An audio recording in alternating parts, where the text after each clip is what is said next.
Assalamu alaikum Shabbat! I want you to be loud. I want you to be proud. It's time to be brave. Are you ready?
Tonight, Brave CF makes its much-anticipated Poland debut for an unforgettable night of fights in association with Galana Exclusive Championship.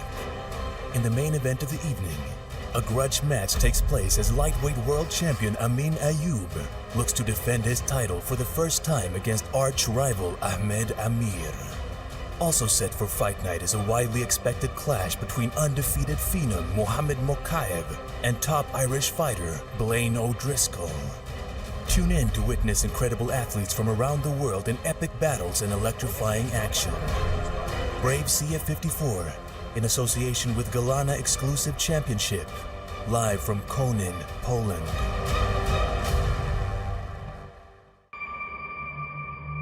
It all comes down to timing. The timing that allows us to be in the right place at the right time. There are times when we miss them, and there are times when we discover second chances. The much-anticipated fight for the Brave CF's lightweight championship of the world between Amin Ayoub and Ahmed Amir fell behind. Due to an injury Amir suffered during his training camp, he was unable to participate in the most monumental contest of his life, and to become the first Egyptian world champion in MMA. The reigning champ Amin Ayoub went on to get a non-title victory in a neck-to-neck battle. As he celebrated his triumph and his glorious moment, Amir intervened, only to let the champ know he is waiting. The two men don't seem to be able to put the past to rest, and their rivalry will continue. Amir needs a second chance to make up for what he missed the first time around. And the champion needs a validation of his world title against a top contender. Tonight, Brave CF's reigning world champion Amin Ayoub will defend his title against challenger Ahmed the Butcher Amir. In this moment, Amir has the opportunity to become a legendary fighter in his own country and the first Egyptian world champion in MMA. This fight is the chance for Amin Ayoub to make history in his own right by becoming the first Brave CF lightweight champion to defend his world title. Brave CF 54 in association with Galana Exclusive Championship, live from Konin, Poland.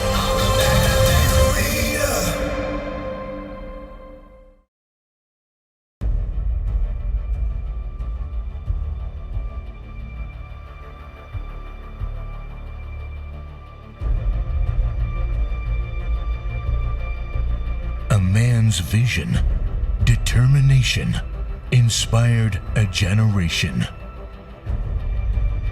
It gave a new dream for the youth of his homeland. It created a groundbreaking revolution in the sports. When a vision is strongest, nothing can stop its far-reaching impact. And the vision was 3 powerful letters: KHK. And today, his vision is far-reaching. The valor and pride of his homeland is far-reaching. Today, his vision is defining the future of a new generation. A generation of heroes and of gladiators. Today is the day of hope for the hopeless. The day KHK will inspire the souls to fight back, irrespective of what they are and who they are. Many will emerge as heroes. This will be a new era of true heroes and gladiators. When he stood in the front and led them, they called him the Prince of Gladiators and Heroes.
In 2016, a vision revolutionized mixed martial arts in the Middle East. It all started with the evolution of MMA in a small island in the Middle East. The magnificent Kingdom of Bahrain, a land of ancient glory and bravery, thriving under great leaders and visionaries. The country is now home to the largest MMA promotion in the region, Brave Combat Federation. And the kingdom became the first ever country outside of the United States that featured the IMF World Championships. His Highness Sheikh Khalid bin Hamad Al Khalifa and his true warrior spirit envisioned the growth of MMA in the region. He believed in the glory of the sport of mixed martial arts and facilitated the best MMA facility in the land. Along with brave President the Hawk, Mohammed Shahid, in the shortest span of time we grew stronger. We grew bigger. This is the story of the fastest growing MMA promotion in the world. This is the story of Brave Combat Federation.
T-minus 1 minute and counting. Countdown.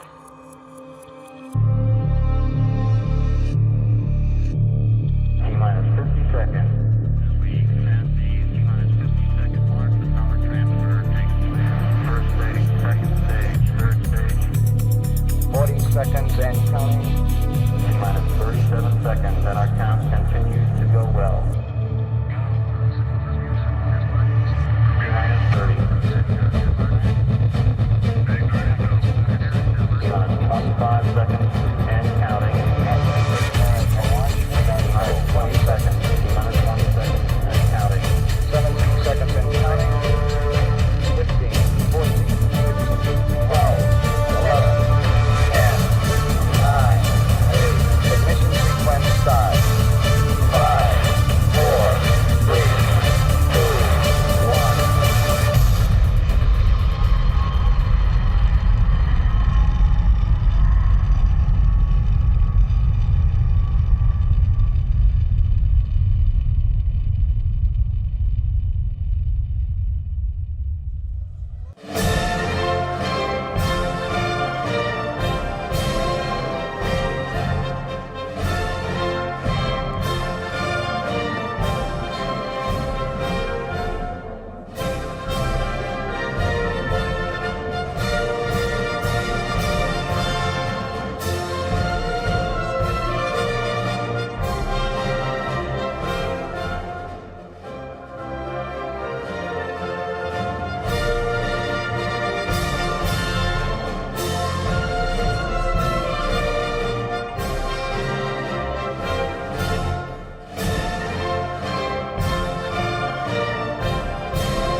Ladies and gentlemen, please remain standing for the national anthem of the magnificent Kingdom of Bahrain.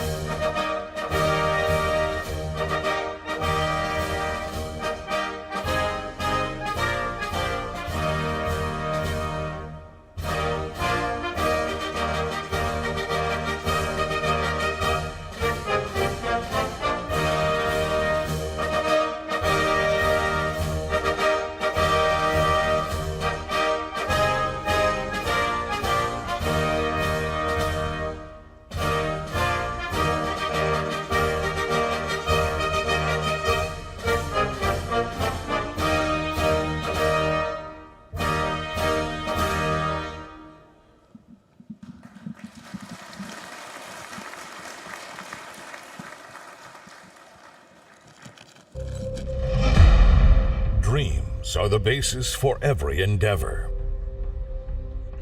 Dreams that can be expanded over the generations. Dreams that are capable of transforming people into heroes and legends. The Kingdom of Bahrain, a small island in the Middle East, sowed the first seed of a sports revolution that later grew to become the epicenter of the MMA movement. On September 23, 2016, MMA history was forever changed. From the vision of His Highness Sheikh Khalid bin Hamad Al Khalifa, Brave Combat Federation was born.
In 2020, after the world came to a halt, under the increasing pandemic impact of COVID, we crumbled for a while, but our vision was stronger.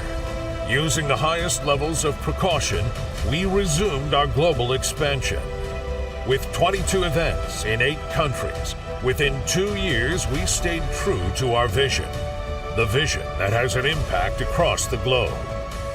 In the past 5 years, we celebrated more cultures inside our MMA arena. We touched many hearts. We inspired, we empowered, and we never stopped believing in change. The change that could elevate MMA to a higher level. The change that will transform MMA from event business to sports business. Change that will unite all nations, governments, federations, fighters, businessmen, and fans under one roof, and strive them all towards this single goal for the greater good of MMA.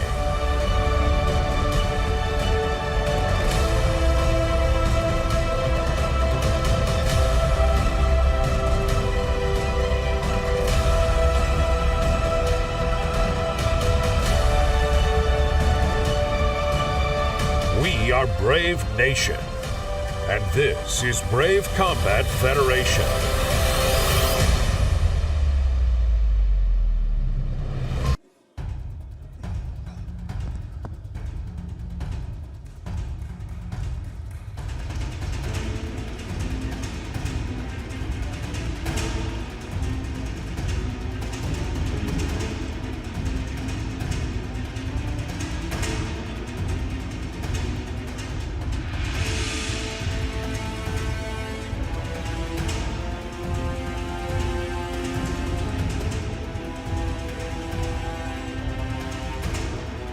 Welcome, ladies and gentlemen of Brave Nation, and Witajmy Polska! We are live from beautiful Konin, Poland, where the fastest growing MMA organization in the world returns to action with our partner, Galana Exclusive Championship, for a legendary night at Brave CF 54 with an explosive fight card for the world to see. Tonight, we're making history. Brave Combat Federation, along with Galana Exclusive Championship, is live right now. First off, I'd like to wish our leader, our support, and our vision, His Royal Highness Sheikh Khalid bin Hamad Al Khalifa, a very happy birthday from all of us at Brave Combat Federation as you continue to change the landscape of mixed martial arts worldwide and making the Kingdom of Bahrain the epicenter of combat sports. Your Highness, you're a true life changer and dream maker, and we're all blessed and honored to carry out your vision. Happy birthday, Your Highness. Also, I'd like to share with Brave Nation that tonight, this is our 5-year anniversary of Brave Combat Federation. And in that short time, we have proved that we are the world's only truly global promotion as we've set records across the board. That's right, in just 5 short years, we have had 54 events in 24 countries and 5 continents. Also, I'd like to give a shout out to Brave CF President, the Hawk, Mohammed Shahid, the hardest working CEO in the business and the man that turns His Highness Sheikh Khalid's dreams into reality. Finally, a big shout out to our co-promoters, Galana Exclusive Championship, who've immensely helped in our efforts to promote Brave Combat Federation's global takeover, one country at a time. Ladies and gentlemen, before we begin, I have one question for you, and one question only. For all those watching in the incredible country of Poland and the millions watching around the world, Brave Nation, are you ready for war?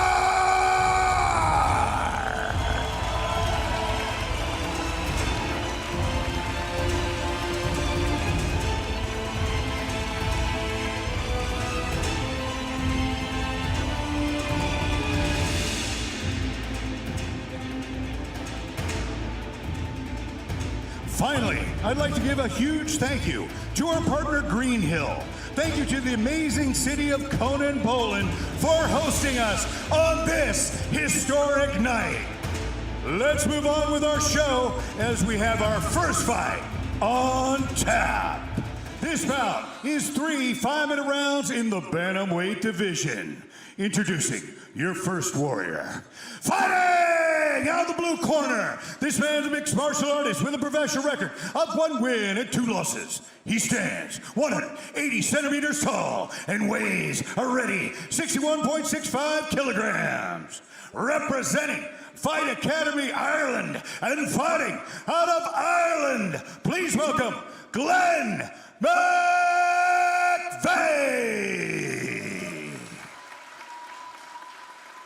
And his opponent, fighting out of the red corner, this man's a mixed martial artist with a professional record of 1 win and 1 loss. He stands 170 centimeters tall and weighs a ready 61.55 kilograms.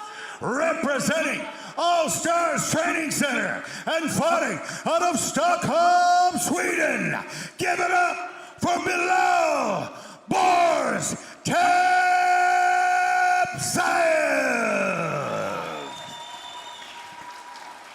Your referee in charge of the cage is Peter Yarash. An absolutely huge fight to open up the card here in Konin, Poland. Slight tail of the tape. Here we go. Glenn McVeigh, the elder by 2 years, has the taller height advantage, but that may in turn be advantageous for Bilal Tipsayev, who may get underneath for the takedown. McVeigh needs to get the respect of Bilal early with that picture-perfect jab that he threw against Abdul Manap Magomedov, and implement some serious lateral movement here, Kieran. Phil, Bilal looking a little more heavily muscled than I've seen him before. That obviously is great coming right off the bat. Can hurt in the later rounds. Glenn McVeigh may have the advantage in terms of length here. Tipsayev, of course, has the advantage in terms of wrestling. If he can dictate his wrestling game, he probably comes out ahead. It's going to be a much longer road to hoe if he doesn't. But in saying that, training under Pat McAllister, Glenn McVeigh has very, very underrated wrestling. Needs to get his back away from the cage there. Tipsayev times that, gets in, has the hands connected, maybe going for the double here. Big elbow from Glenn McVeigh, but ends up on his back. Can he get back up? He's trying hard, has posted on one hand. This is a huge moment, Phil. If he can get up off that floor, it may be a long night for Belal. If Belal can take him down and hold him down, it may not be a long one at all. Wrist control on the right side here from Glenn McVeigh. Maybe trying to push that down, try and set up a triangle.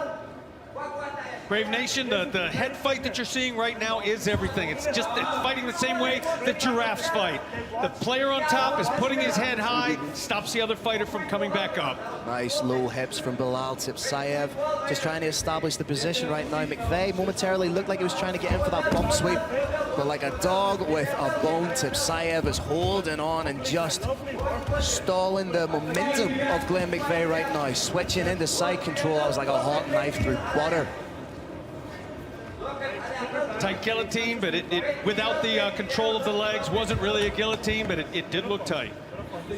Glenn needs to get onto his left hip and try and shrimp back in towards Belal. Does the right thing, needs to be wary of giving up his back here though. This is dangerous territory, especially at this stage, Carrick, when they're both very, very dry. All right, McVeigh is now up, but he's got his opponent on his back. Nice work from Glenn McVeigh to get back up and then drag down again. Can he rise to standing? This may end up being the tale of this entire fight. Can he keep his man on the ground? If McVeigh can pop up, he should be okay. One hook's in, Phil. Brave Nation, McVeigh is keeping his hip tight against that fence so that second hook cannot go in. Matthew Elliott in the corner of Glenn McVeigh, just trying to give him instruction. Needs to be wary of that arm slowly creeping in. 2-on-1 goes McVeigh, trying to turn into his opponent. But so far, you have to give Glenn McVeigh credit for being able to pop up every time. He's not giving Belal a lot of space with which to work, but Tipsayev doing the right thing. We're trying to soften up with shots here. Have to be wary of that arm just sneaking underneath the chin of Glenn McVeigh. Popping up alone is not enough for McVeigh. McVeigh needs to pop up and then get to range where he can start to do what he does extraordinarily well. Thus far, he hasn't been able to, but he is still moving explosively. McVeigh trying to turn defense into attack. If he can get back up and create a little bit of separation here, that is a win within the fight for Glenn McVeigh. Needs to be wary of that big power guillotine. Again, to the back take goes Tipsayev. McVeigh now has an underhook. He may be able to use this to his advantage. He can control distance a little bit. If he can get a little bit more control, he can reverse off that fence, separate, and then go back to distance, which is what he wants.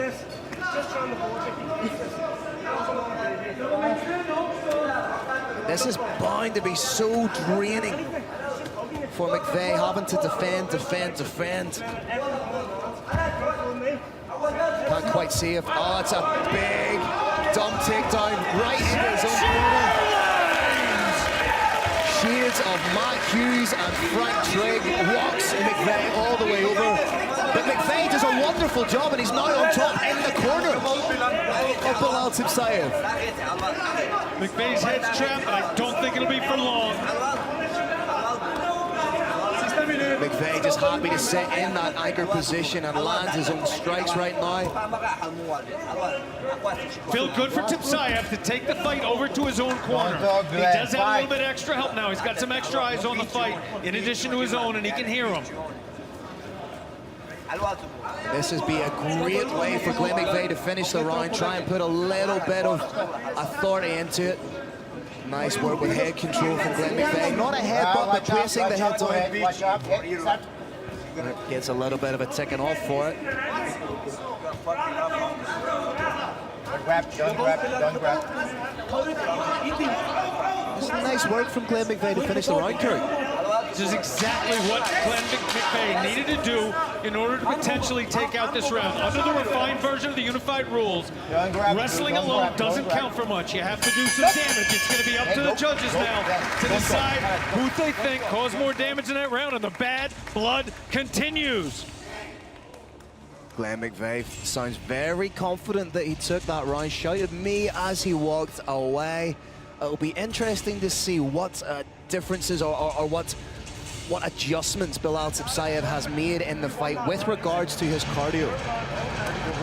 We know that Glenn McVeigh can go to 3 rounds. We know that he can be successful. We know that he can get that done over the course of 3 rounds. He's ready to go. Again, chipping away at his opponent. We don't see that all the time. McVeigh wants to get done with he doesn't want there to be a rest period. He's like, forget the rest. Don't want 60 seconds, don't want 10 seconds. Let's just keep fighting. Glenn McVeigh as game as a badger.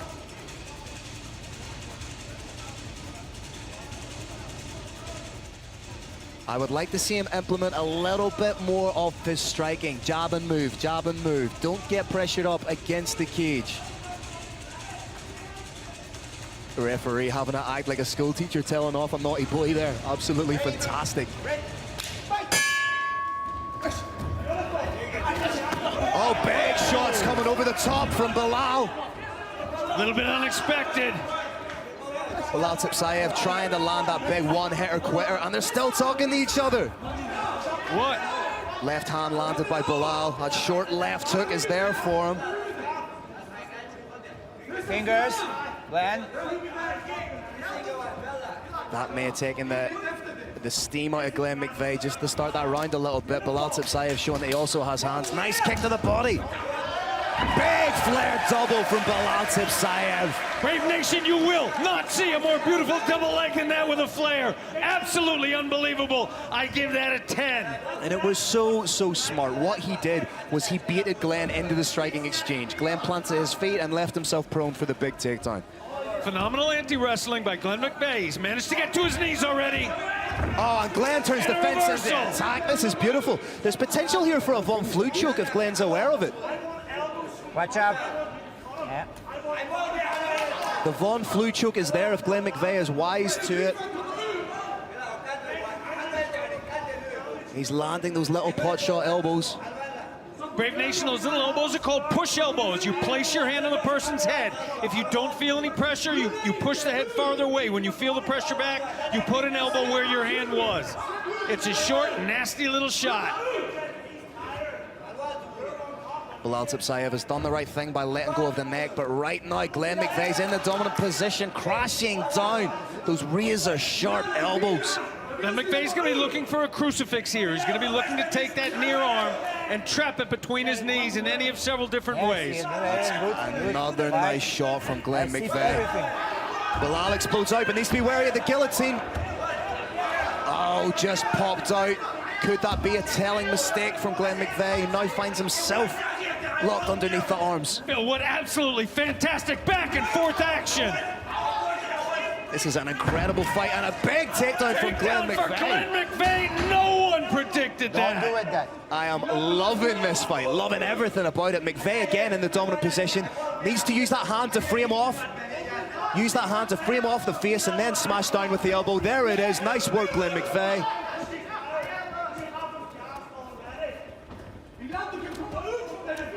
Glenn McVeigh keeping busy with strikes. Again, framing off the face and landing those big elbows. Bilal Tipsayev is playing possum a little bit. He's waiting for a moment to explode. He knows if he tries too early, he'll leave himself vulnerable, either to a heavy, there it was! There it is! Nice heavy sprawl from Glenn McVeigh, who then takes the back. Transitions beautifully. You'd like to see Glenn get some offense off here with some big strikes. Hooks in. May transition into the mount position. Glenn McVeigh is doing everything that people on the island of Ireland know he is capable of doing. He's just now showing it on the international stage. Bill, I have to tell you the truth. I didn't know it. Phil, both hooks are in. He's a little bit high, but does a good job to flatten Bilal out. Bilal's broken down, but far from defeated. Glenn McVeigh is a cardio machine, landing huge elbows, transitions back into the mount. It really is a pick your poison type situation for Bilal here. Does he stay in the mount? Does he turn to give his back? Big smile from Glenn McVeigh, creating separation. Separation and elbow from McVeigh will be good here for him. Watch out, fingers. Fingers, Watch out, fingers in the mouth. Stop, fingers in the mouth. Stop. What you doing? Stop. Stopping. Stand up. Stand up. Stand up. Go to the ultra. Come on, go. Hey, Glenn. Fingers in the mouth from Bilal Tipsayev. We did see that clear as day. It was right in front of us. Referee looks like he may take a point. Foul. Minus point. Foul. Come on. Minus point. Come on there. Leg. Go. I disqualify if you would do it. Go. Go on the ground. Bilal Tipsayev has sacrificed a point, but in doing so, he has caught his breath, Carrick.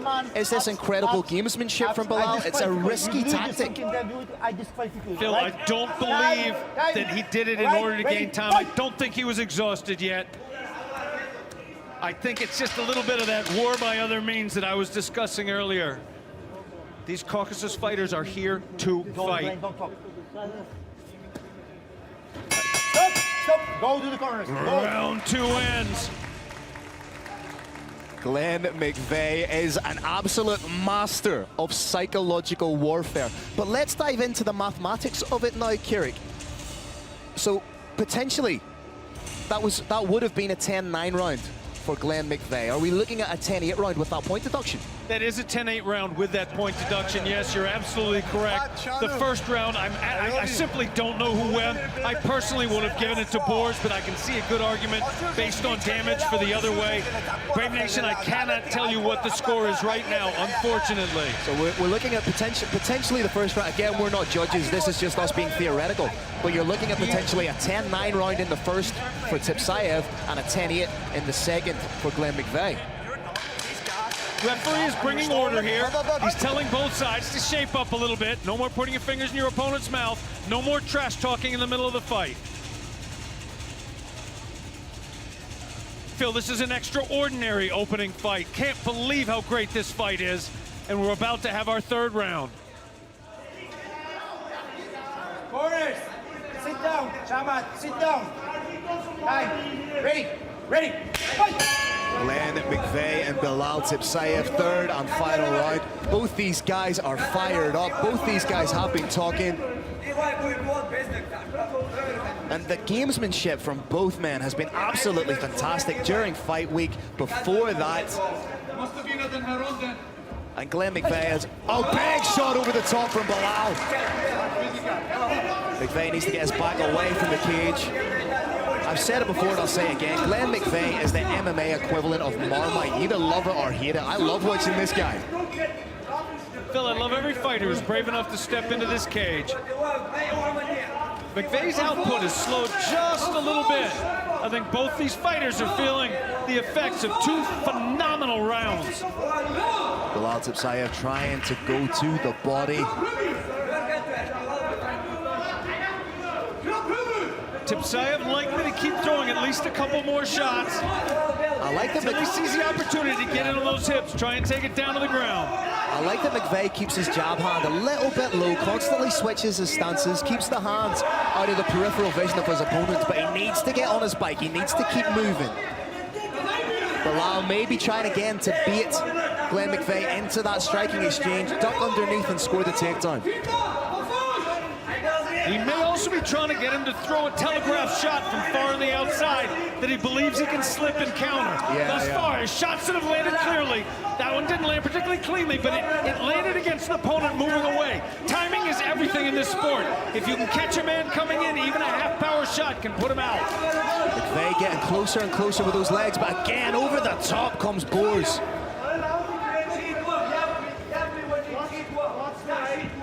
It's almost like Boers is stalking Glenn McVeigh right now, trying to go over the top, get out of the danger zone, but for momentarily it looked like Boers was trying to put the pressure on Glenn and take him down against the 3 minutes, cage. Phil. May this fight never end.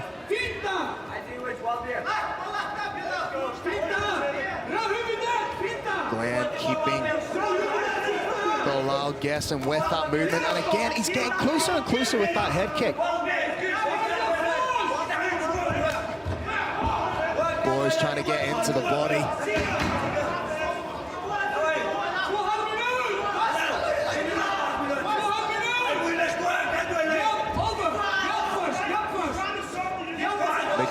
needs to keep moving. He can't be the static target. He's doing a good job. Get off the cage and move. Tipsayev trying to land the big shots. May follow that up with a shot. Shot to the body, up to the head. Stiff jab back. Glenn McVeigh trying to get in on the takedown.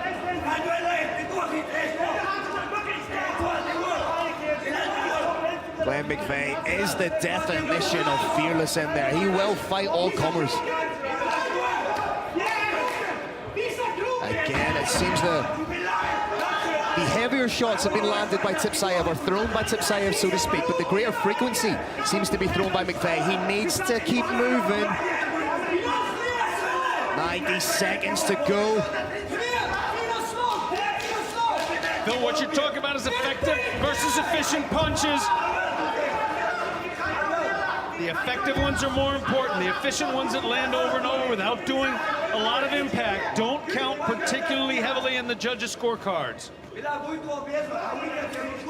Huge question right now. Can Glenn McVeigh get up? Thus far, the answer is no. Next question. Can Belal Tipsayev do damage from top? Can he land impact? He's trying to get in on that rear naked choke, but Glenn using every fiber of his being. Is the rear naked choke underneath the chin? No, it's not. Defended by Glenn McVeigh. Very able defense from McVeigh. Phil, do you remember a fight going back and forth and back and forth? This is one of the most pendulous fights I have seen in a long time. And what a way to set the tone. This is the first fight of the night. Guys in the back will be watching this thinking, we need to bring it. 30 seconds to go. All respect to Muhammad, the Hawk Shahed, who puts together every fighter, at least to prove that we've got. Glenn McVeigh trying to work for an arm bar. Big slam by Boris, transitions into the side control. For a key lock. He's almost got the figure four. He's got it, trying to hip out. It's going to be very hard to make it work.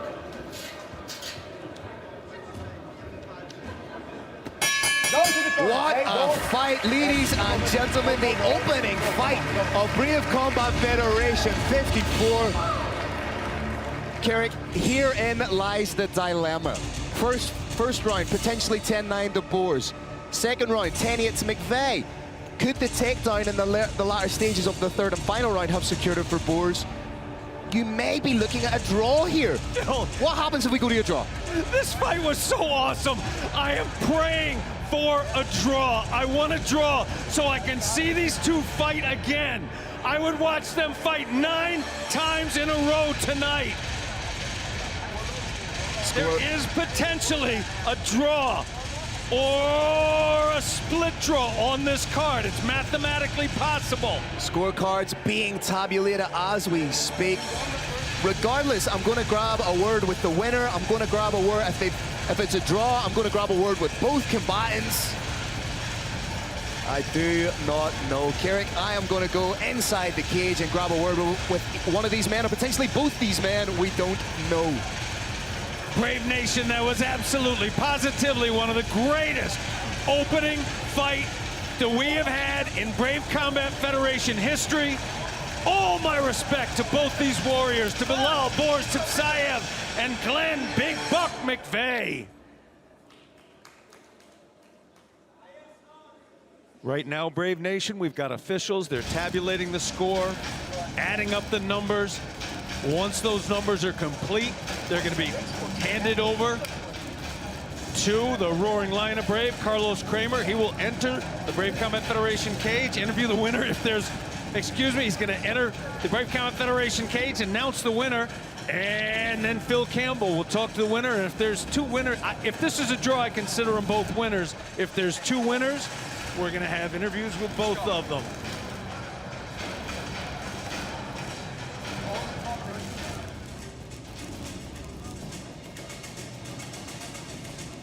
Congratulations to our referee for restoring order to the ring when things got a little bit heated. Fighters are now being directed to center stage. Carlos Kramer is entering the Brave Combat Federation cage. Brave Nation, it's about to be official.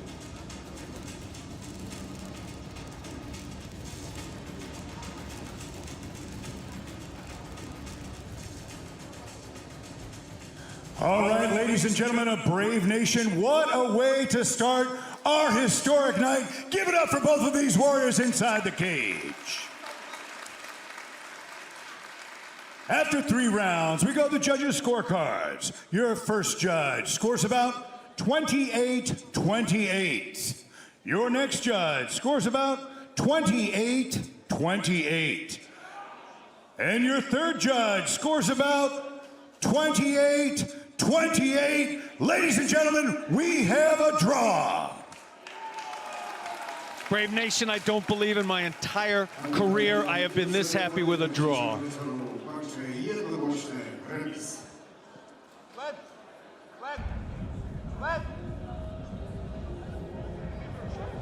All right, ladies and gentlemen, I'm here with Glenn McVeigh. I was going to get a word with Bilal as well. He has exited the cage.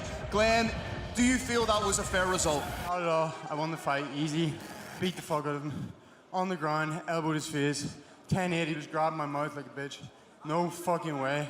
No way. I beat that guy easy. I'm on top elbow in first round. How does he win? He's a gas machine. And is a rematch something you would actively look for now? Tomorrow, let's go. All right, ladies and gentlemen, give it up for Glenn McVeigh.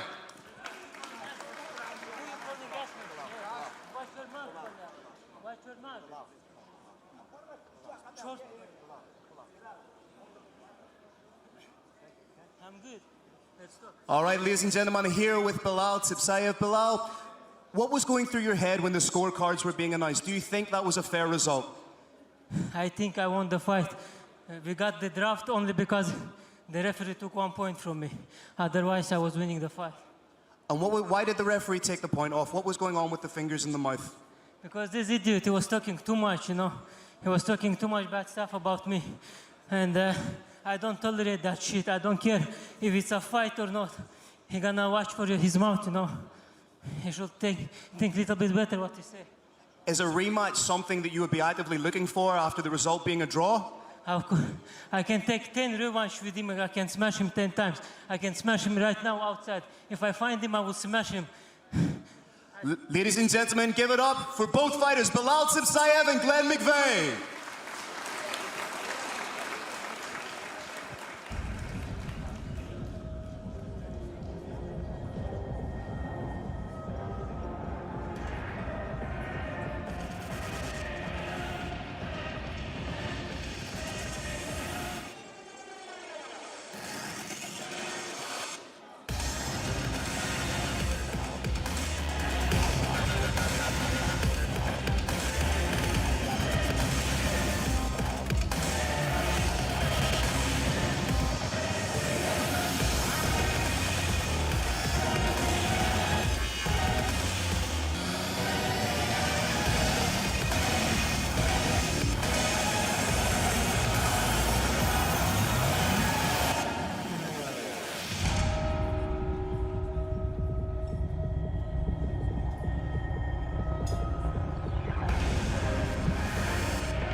serdecznie w Koninie, witamy w hali Ronda.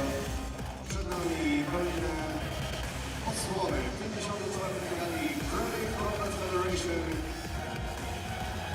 Przed nami niestety zawodnik usłony w 10 różnych wygraniów, z tego liczbami Polaków. Już za moment. Marcin Hanner. Gala jest transmitowana w zasadzie na cały świat, stąd wydarzenie telewizyjnie prowadzone z gazetą angielską.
Axel Sola is one of the biggest names in the amateur MMA scene and is now ready to make a similar impact in the professional ranks.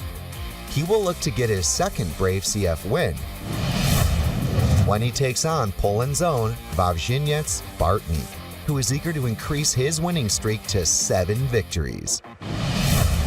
Coming up next, Axel Sola faces off against Wawrzyniec Bartnik in a big super welterweight clash. All right, Brave Nation, let's welcome our next warriors into the Brave Combat Federation Galana Exclusive Championship cage. Introducing your first warrior. Fighting out of the blue corner, this man's a mixed martial artist with a professional record of 6 wins and 1 loss. He stands 183 centimeters tall and weighs a ready 78.8 kilograms. Representing War Dogs Lubliniec and fighting out of Częstochowa, Poland, please welcome Wawrzyniec Bartnik.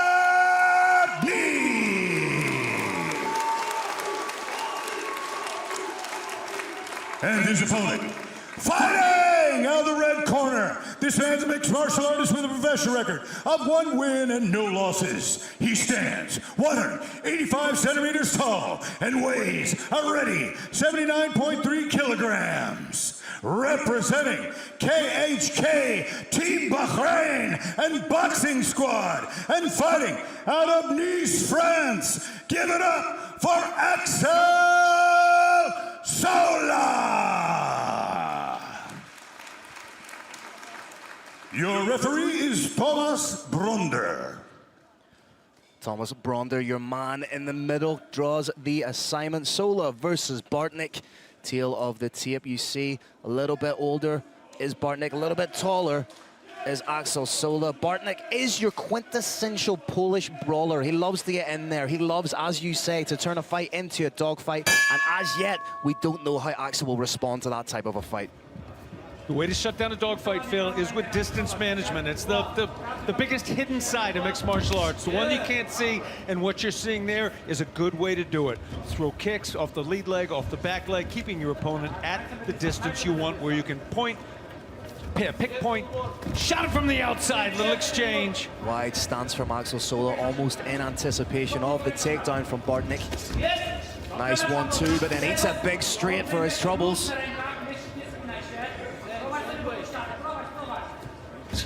Constant movement from Sola. Looks like Bartnik's trying to set up that big one-punch knockout. Trying to set up that big right hand. But as we know so often in mixed martial arts, Kerry, when you go looking for that big shot, it's seldom found. It's tough to get it. That's all you're looking for, but if you do get it, of course, the fight's over. Now that we saw was a very clean little body shot. That's the sort of thing we need to see more of from Wawrzyniec. If he wants to land that big right hand successfully, we also need to see a little bit more footwork from him. And he's staying outside of that lead leg down if he can make it up. It's a big moment. Axel Sola now takes the back. Transition beautifully from the single to the back take, rushes Bartnik against the cage. Very nice work from Axel Sola, keeping his weight high, keeping his opponent down, attack the legs a little bit, threatening that hook. Brilliant fighting thus far from Axel Sola. And of course, when you have someone the caliber of Brave Combat Federation Super Lightweight Champion Eldar Eldarov in your corner, the game plan will be airtight. Nice work from Axel Sola now, doing enough to keep himself honest and soften up the thigh of Bartnik. Trying to sneak that hook in, but Bartnik very much wise to it. That's one of the things about being a brawler at this level, Phil. Even if your preferred style is brawling, you need a very sophisticated game in order to have any chance of implementing it. Bartnik does have 1 loss on his ledger. It's via decision, therefore he has never been finished in his professional career. Bartnik so far showing very good defense. And this is exactly where Sola wants to keep the fight. Take the sting out of it, take the pop away from the brawler. Bartnik is happy to stand in front of his opponent. We saw that in a beautifully ugly fight against Adrian Dudek back in November of 2019. It's the kind of fight he loves, a blood and guts kind of war, and this is exactly where he wants to be. Bartnik right back to where he wants to be. Let's see what he can do with it. Brave Nation, look at that lead leg of Bartnik's. The inside of it is already heavily reddened by the low kicks, and there was some, from the outside, there was some very solid knees that landed. Those tend not to show, but they tend to hurt. Nice pop knee there from Sola, just as his opponent was coming in. The game plan seems to be to catch Bartnik as he comes in. Nice uppercut, right, just loaded from the left side, from the southpaw. That's a beautiful shot. Parry with the jab and lands that almost shovel uppercut. Big props to Sola for remaining completely cool, calm, and reserved under fire like this. He's just skirting the outside of the cage. Tried to come over the top, but more so grazed the body with that kick.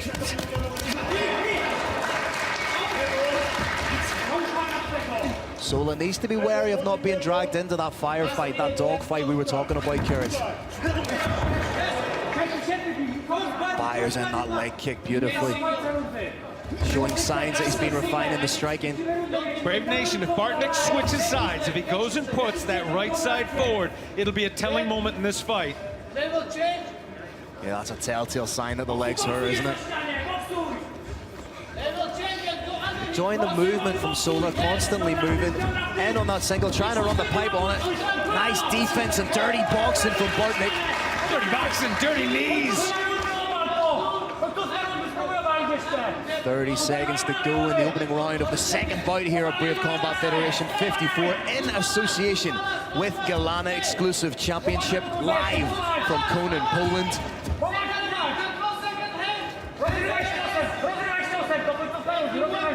Sola doing a good job of staying on his feet, and 10 seconds to go, and oh, cheeky little elbow, then swinging as Bartnik.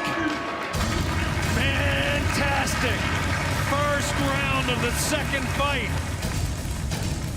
That's a very, very entertaining and a very mature, methodical approach from Axel Sola. You forget that he only turned 24 years old a week ago, but yet he's employing wonderful cage generalship. He's aware of the game plan that Bartnik's trying to implement, and he's not really letting Bartnik use his advantageous tools in there. Very, very smart work here.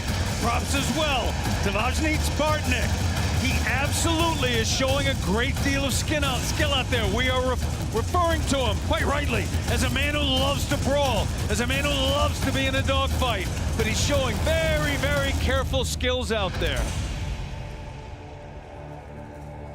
Seeing some of the work done here by Axel Sola. Had Bartnik pressured against the cage, and there's the bite down on the mouthpiece, swinging big hooks.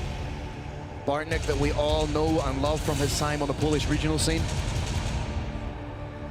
Next question, Phil. Can they keep this pace up? Only time will tell. Because you forget that Bartnik, yes, he's swinging hard and heavy, but it's just as draining when you miss with those big shots, Kerry.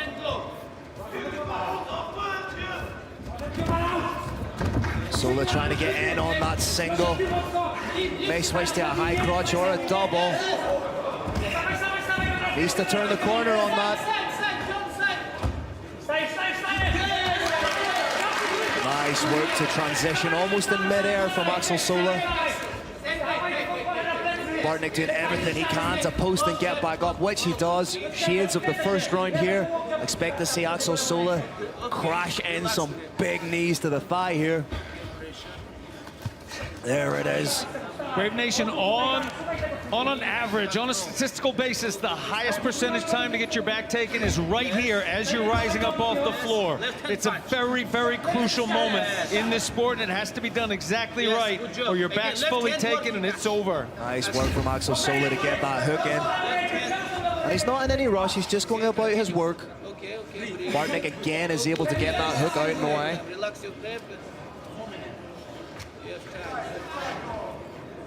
Trying to break the grip of Axel Sola as Bartnik Again, gets taken down, hook. Slowly, methodically being worked in from Axel Sola. Again, Bartnik doing a good job of stopping that hook from coming in.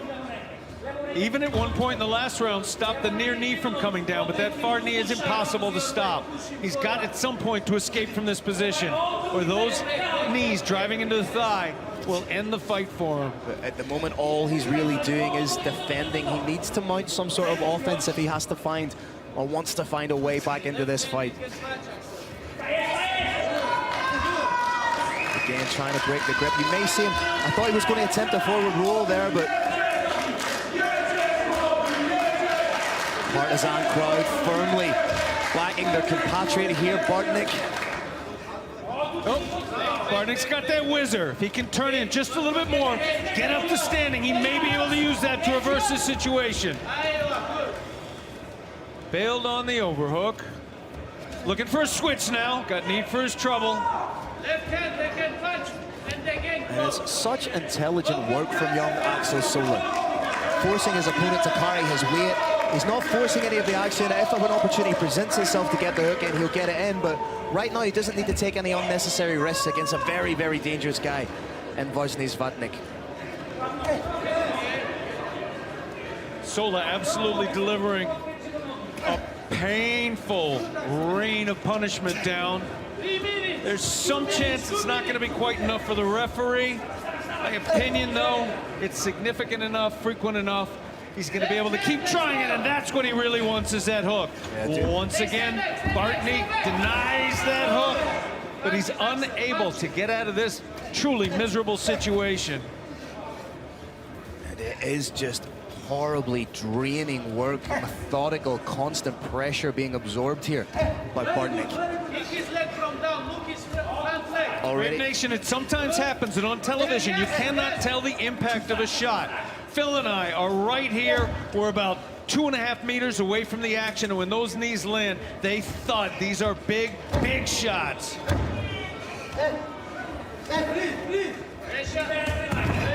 As soon as we hit the minute mark, it will be the longest that Axel Sola has gone in his amateur or professional career.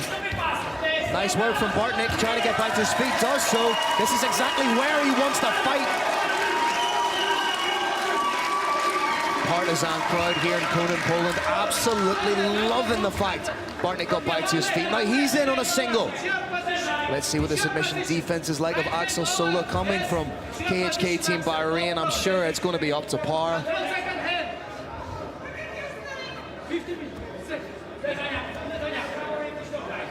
Bartnik looking like he's trying to work for the high crotch, abandons it, maybe looking for a body lock trip. Via Eldar Eldarov, Team KHK Bahrain fighters do have access to the highest level of Dagestani wrestling. Dagestani wrestling is just a little bit better than any other right now. Nice elbow in the clinch, but that just seemed to reinvigorate Axel. He popped off 3 or 4 big shots over the top from Bartnik. Ladies and gentlemen, we have a firefight here.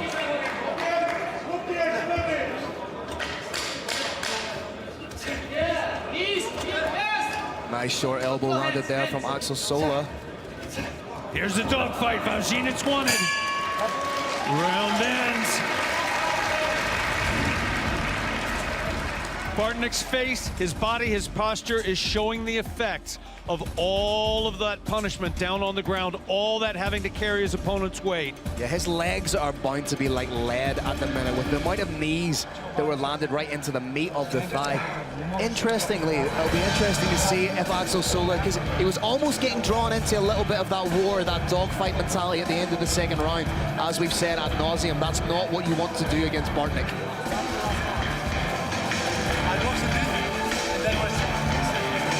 Axel Sola looking the fresher fighter right now, and second by second, I'm staring into his eyes. He's getting fresher and fresher. Here's the work that started on. There is just that constant, debilitating striking action from Axel Sola. If you're in the corner of Bartnik right now, what are you telling him to do going out into the third, Kieran? You tell him when he brawled, he had the highest chance of winning, and he should get right out there and brawl. But Set it up just a little bit so you avoid that takedown. If he ends up on bottom again, he might not get up for the rest of the round. Third and final round. Loving the Brave Combat Federation Club. We love to see those displays of sportsmanship.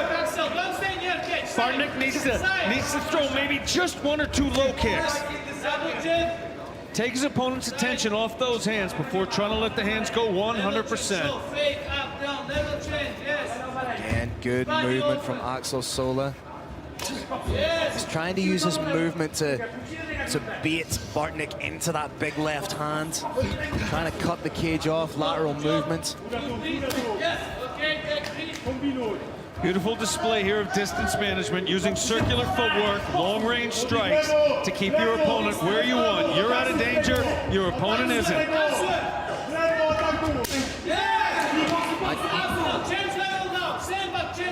Carrick, you can never accuse KHK team of taking easy fights. This is a 1-0 pro taking on a 6-1 pro on a 6-fight win streak. And the 1-0 pro just got a takedown. As I said, this may be the telling moment of the fight. This may be where he stays on top until that final bell rings. Right now implementing some beautiful positional control. Again, forcing Bartnick to carry the weight.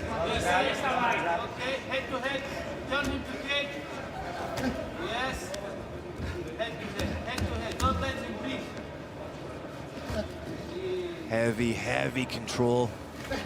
Nice elbow from Axel Sola. Bartnick trying to create a little bit of an angle off his back. You can see him trying to move those hips, but being followed and squared off well by Axel Sola. Bill, he's got that knee shield. He's trying to get the heel into the hip as well. If he can get the knee shield, and there it is, and the heel into the hip. It's now wedged in. That's what you do next. Pop the opponent back. Try to rise his standing. But it's a big shot from Axel Sola. He just throws the legs to the side, comes over the top. A little bit of marking up over the left eye of Bartnick.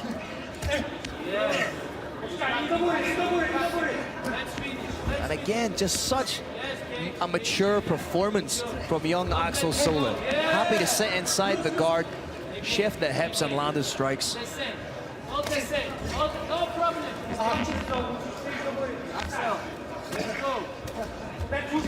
Axel Sola keeping Bartnick down. Bartnick trying to post, but now big elbows, wonderful ground and pound being landed by Axel Sola. None of it concussive, but constant seems to be the theme.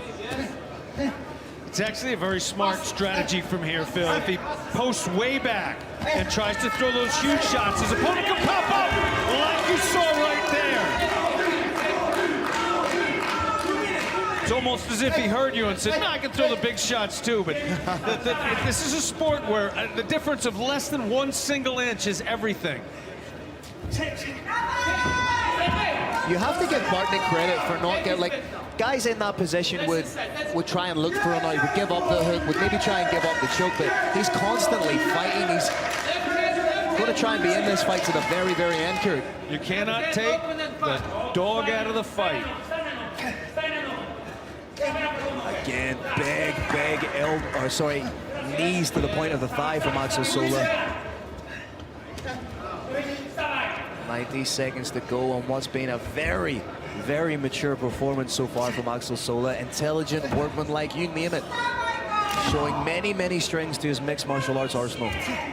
Brave Nation, those knees that are raining down are going not just to the thigh, they're going to the gluteus muscle, they're going to the hip area. It basically renders that leg incapable of fully effective movement.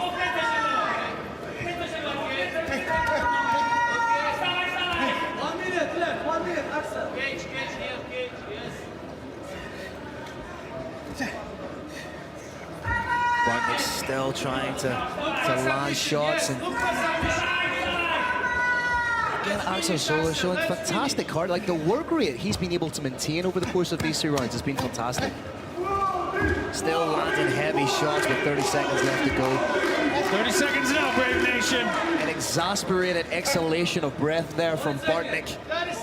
Bartnick has showed the ability to explode. Whether he can still do it with that heavily compromised leg, I am not certain. But thus far, he has showed the ability to explode off the floor.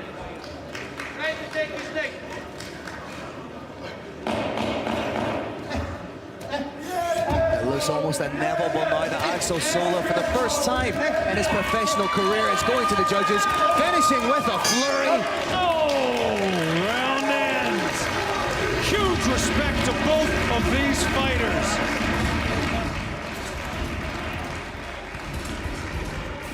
That first fight, ladies and gentlemen of Brave Nation, was extraordinarily hard to score. I was glad I wasn't scoring it. This one is not. We're going to see a score of at least 30-27 in this one, but I am not the official here. I'm not the commission. I'm just promising you that's what we're going to hear, 30-27 or more, but it has to be made official. Right now there's a numbers runner. He's gathering up a piece of paper from each of the judges, then that goes to the head judge. The head judge then tabulates all the scores, writes them down on a piece of paper. That piece of paper goes to the Roaring Lion, Carlos Kramer. Carlos comes into the ring, referee stands center, Carlos reads the name off. This process does take a couple of minutes to do right. There's been some very embarrassing moments in the history of our sport, not in Brave Combat Federation, but in the history of our sport, where the tabulation was done incorrectly. So bear with us for just a little while.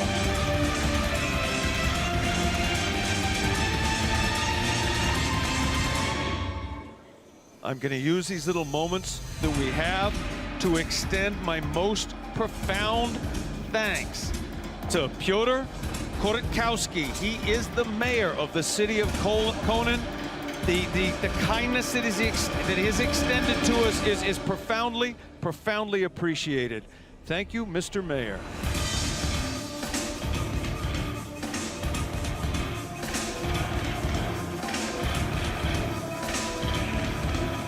Both fighters are walking around the ring, but you can tell the tale of what happened.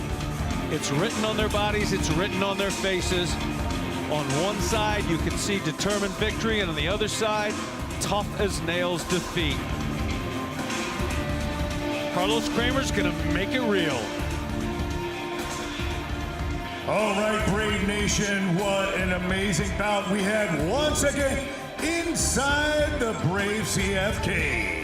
With Galana Exclusive Championship, we go to the judges' scorecards after 3 rounds.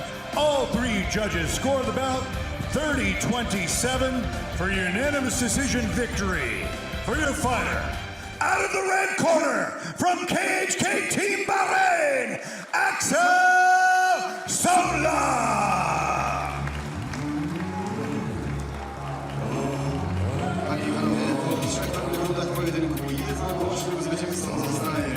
All right, ladies and gentlemen, I'm here with your winner, Axel Sola, getting his second professional win, still undefeated.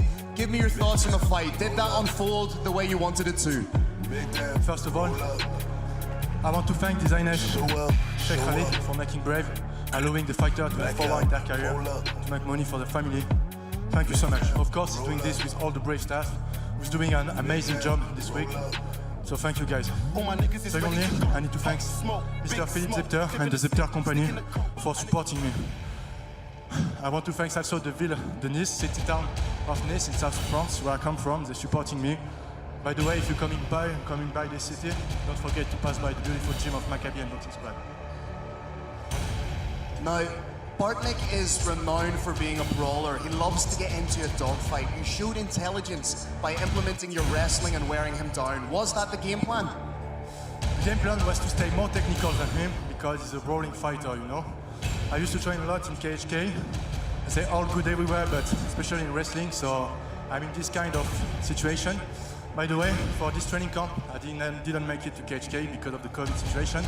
So I made my preparation in the All-Star Gym in Sweden. They did great preparation for me. They are also a very good mind in MMA. So I was ready for anything, you know. But regarding his style, I think I have all the tools to shut down the brawling action. Now, like I say, you're still undefeated, 2-0 as a professional now. What's next for Axel Sola?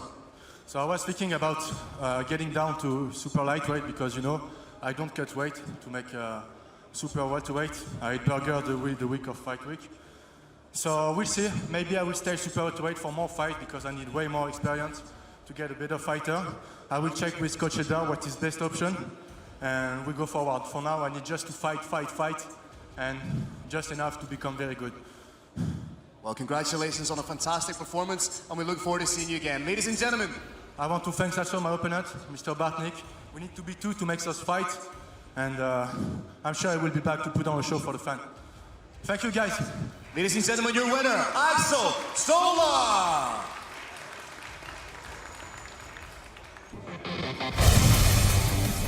Omar Solomonov made a victorious Brave CF debut in April and is now ready to follow up with another big win in Poland when he takes on Brave CF newcomer Rafael Hudson, who has all of his professional wins coming by stoppage. Coming up next, Omar Solomonov clashes with Rafael Apocalypse Hudson. All right, Brave Nation, this is an incredible night. Konin, Poland, I want to thank you from the bottom of our hearts for including us on this amazing event. Galana Exclusive Championship. You are amazing partners for Brave Combat Federation as we make history here in beautiful Konin, Poland. Introducing your first warrior. Fighting out of the blue corner, this man's a mixed martial artist with a professional record of 5 wins and 2 losses. He stands 172 centimeters tall and weighs a ready 65.55 kilograms. Representing Hybrid Training Center and fighting out of Porto, Portugal, by way of Brazil. Please welcome Rafael Apocalypse Hudson!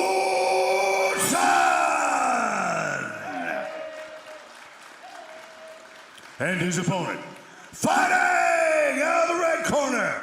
This man's a mixed martial artist with a professional record of 10 wins and 2 losses. He stands 175 centimeters tall and weighs a ready 66.2 kilograms. Representing Scorpion MMA team and fighting out of Odessa, Ukraine. Give it up for Omar Scorpion Solomonov.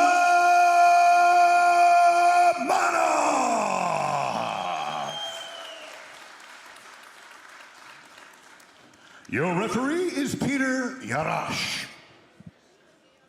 What's going to be interesting in this bout is the approach taken by Solomonov. He's bound to be acutely aware that Hudson is a former world champion in Muay Thai.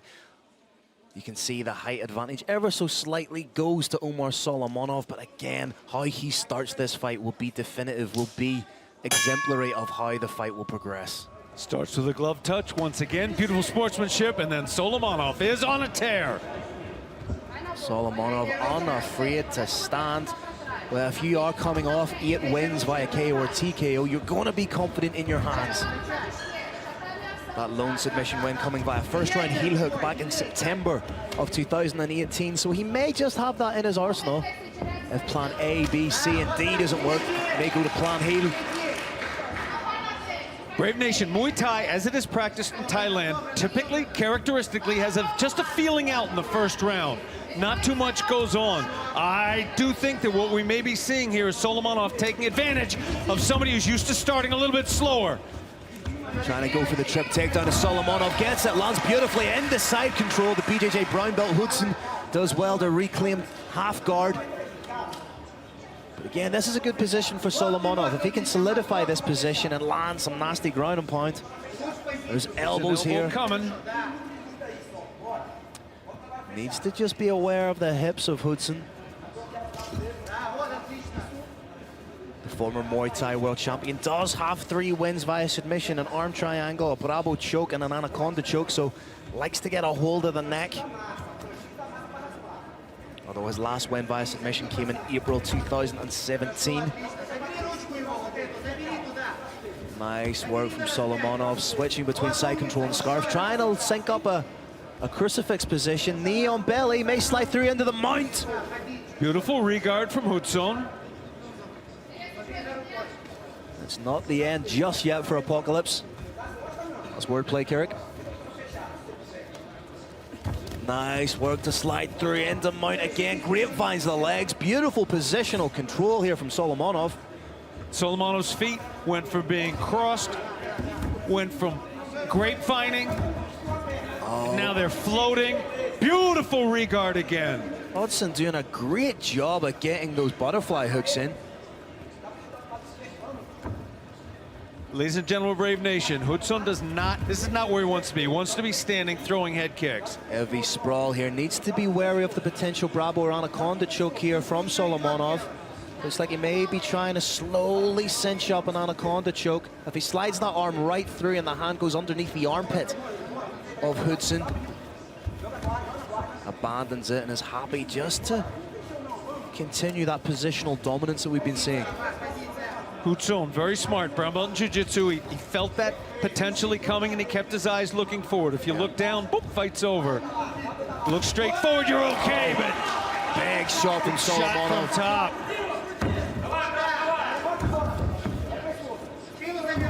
Back take attempt here from Solomonov. Dagestani handcuff. Beautiful shot. May look to try and sneak a hook in here. And these are big shots being landed by Solomonov. Like you said earlier in another fight, you may not be able to tell when you're sitting at home, but these shots are landing heavy. Looks like he's trying to isolate an arm for Kimura. Solomonov abandons it.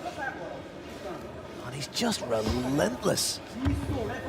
Good job from Hudson to get back to the feet. Has to break that grip.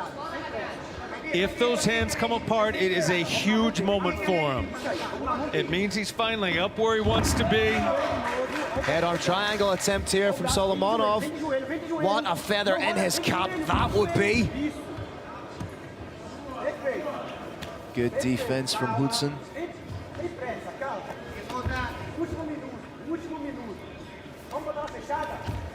It's just such beautiful textbook guard retention from Hudson. I like that Solomonov doesn't really rest in a position for too long. He's always trying to advance. He's always trying to make something happen. Rear naked choke! No, it's in, it's tight.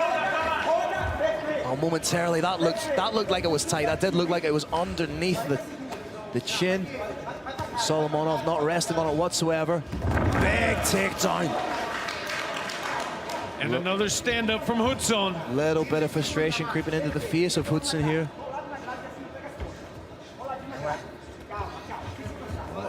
Omar Solomonov, the man from Scorpion MMA, proving that there is very much a sting in the tail of this fight.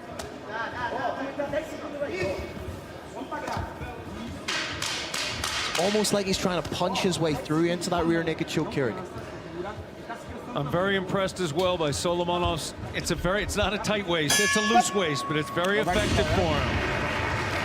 Absolutely fantastic round for Omar. Yeah, Scorpion Solomonov. Really showed the full expanse of his MMA game there. Was able to strike, land big shots. Showed just how good he is on the ground too. For a man that only has one submission on his ledger. Showed fantastic submission awareness, but he is, as we saw in the opening graphic, a multiple-time Ukrainian regional grappling champion under the ADCC skill set. Phil, the volume of those shots was such that I would not be stunned if a judge gave that a 10-8 round. It was very, very one-sided. Interesting. There were no big shots, but there was a high volume of shots, and a large number of them did land with significant impact. We're at a minimum at 10-9 right now in this fight.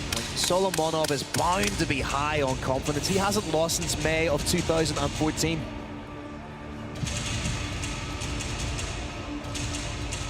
Getting another little Green Hill replay of the phenomenal action. The phenomenal attacks from Omar Scorpion Solomonov. Down, slam to the ground, and ladies and gentlemen, that hurts. That's being hit with a planet Earth. Big question, of course, is how round two is going to play out. Is Rafael Apocalypse Hudson going to be able to keep this fight on his feet? If he wants to, he's going to have to do it with some circular movement. That is not a major part of the Muay Thai game, and there he is. He's starting to circle. That's what he needs to do. Stay on the outside a little bit. Don't stop moving. Solomonov trying to pop off shots right from the get-go, and interestingly though, it's Solomonov who's leading the striking battle. Sharing a little bit of a joke in there in the midst of battle, able to take a little bit of a reprieve. Bill, Hudson's back is too close to that fence. There he goes. Needs to make a little bit more room.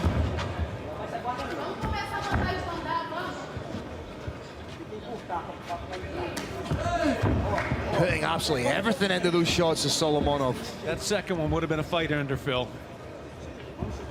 Solomonov has to be careful of just not chasing Hudson too much. A veteran with his striking ability could be trying to set something up. Another huge shot. Very slick setup, a little bit of hand fighting. Touch a lead hand, touch a lead hand. Come in with a big shot. He probably won't try it again because it was so successful until a later round. Solomonov is really searching for that knockout shot. It's like he's on some sort of a promise here. If he scores the knockout, he gets a bonus or something. Oh! Stiff jab, put him on the ground. Big shots are starting to land, Phil. Hudson still managing to roll the punches. Solomonov needs to posture up and land big strikes now. Take advantage of the shots that he's already landed. Trying to slide that foot through into side control. Good job by Hudson trying to retain. Hudson did a good job. He had a tight overhook, popped his hips back, started that stand-up process, but it was overcome by Solomonov. Vice-like grip here from Solomonov around the waist. And again, you can hear those shots just with these tiny 4-ounce gloves careering into the head of Hudson. Trying to set up the head-on triangle again. There's a choke again. And he has got right to the side. It's not that far away, Phil. That's a gargantuan squeeze. Not far away, Phil. Can he add to this? That's the tap. That's it. Omar. The fight is over. Omar Solomonov with an absolutely huge win. Only the second win by a submission in his career. He pretty much dominated the fight from bell to bell there, Kirik. Scorpion by submission. He tried the exact same submission earlier in the fight. He was unsuccessful, and he learned what his opponent was going to do. Roll in, then roll out. And this time he had a counter for it. There was nowhere to go, no option but to tap or nap. And Kirik, we may very well have a new contender in the featherweight division. Omar Solomonov with his first submission win since September of 2018. Absolutely huge performance.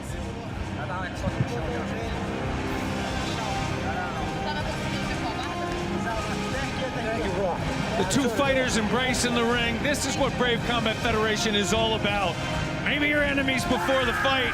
You sure want to do each other in the fight, but now the fight's over and we're all back to being friendship. Bringing people together, bringing teams together, bringing peoples together, bringing nations together. That's what we're all about. And now, courtesy of Green Hill, we're getting to see some of that fantastic fight action from this fight. This right here was the beginning of the end. You saw a knockdown. If you give a fighter 10 seconds, that head will be clear again. But Solomonov did not give any seconds before landing more shots. Secured position, secured a submission, sunk his hips down to the mat, and that was that. Crowd goes wild for a huge win for Omar Scorpion Solomonov.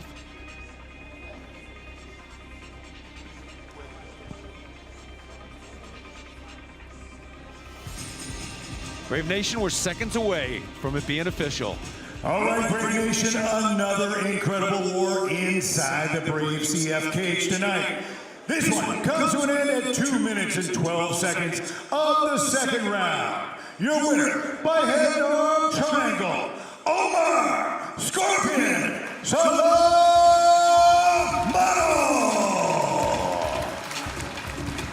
Panie i panowie, zwycięzcą pojedynku w drugiej rundzie przez duszenie zostanie Omar Solomonov.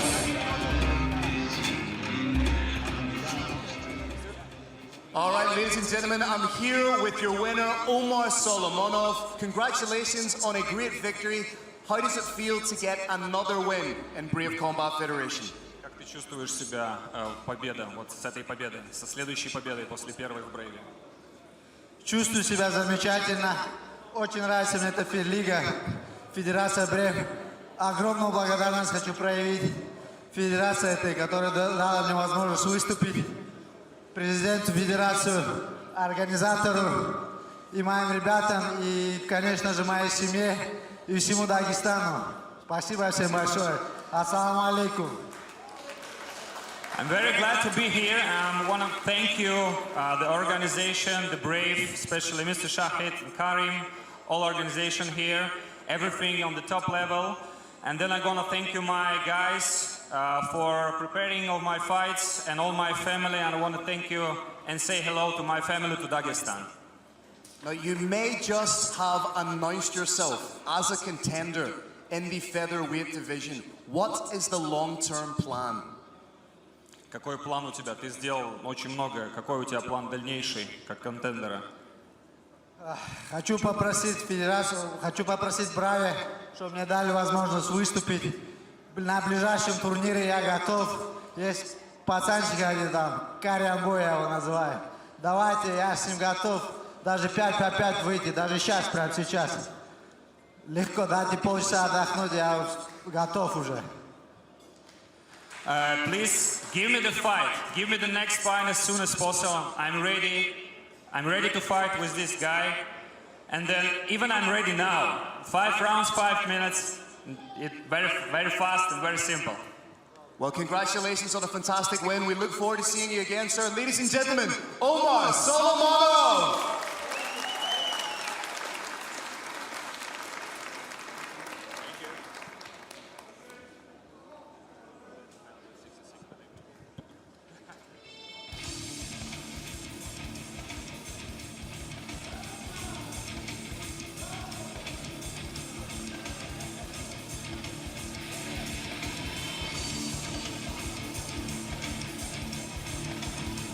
Once again, Brave Nation, we're getting a look at the awesome action from our third fight of the night.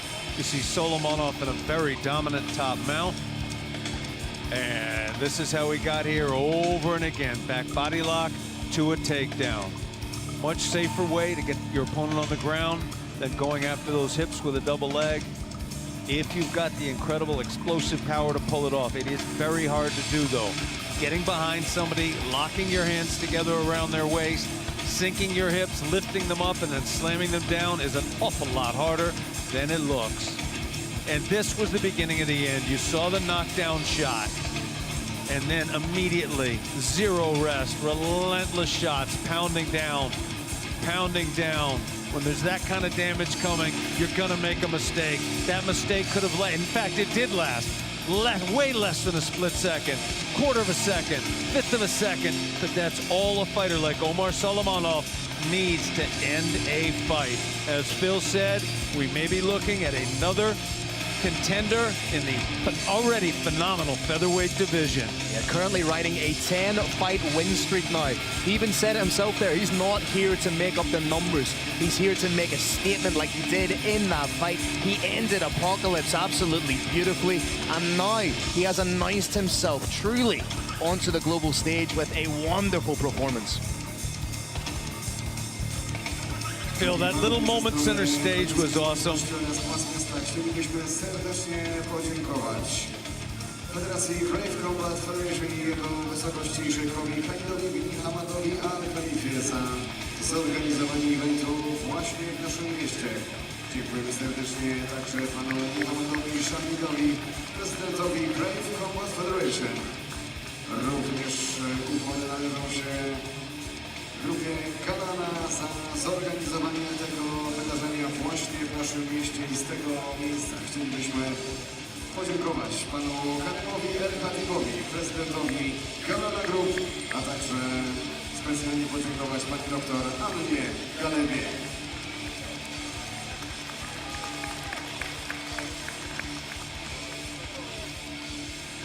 Panie i panowie, przed nami jeszcze 6 zawodowych pojedynków. W najbliższym reprezentantka Polski Ewelina Woźniak, która skrzyżuje rękawice z Sami Kamal Beyik.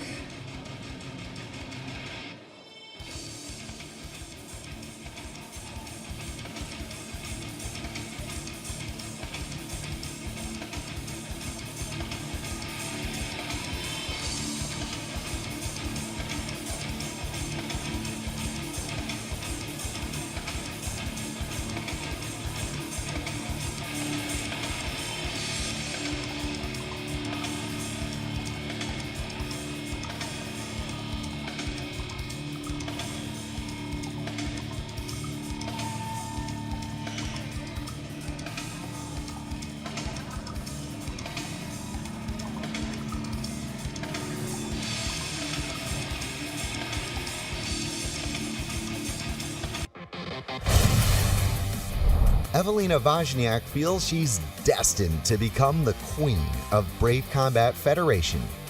The Polish star will have the opportunity to begin her rise to the throne against Samin Kamal Baik, who is riding a 3-fight win streak, including a stunning victory in her Brave CF debut.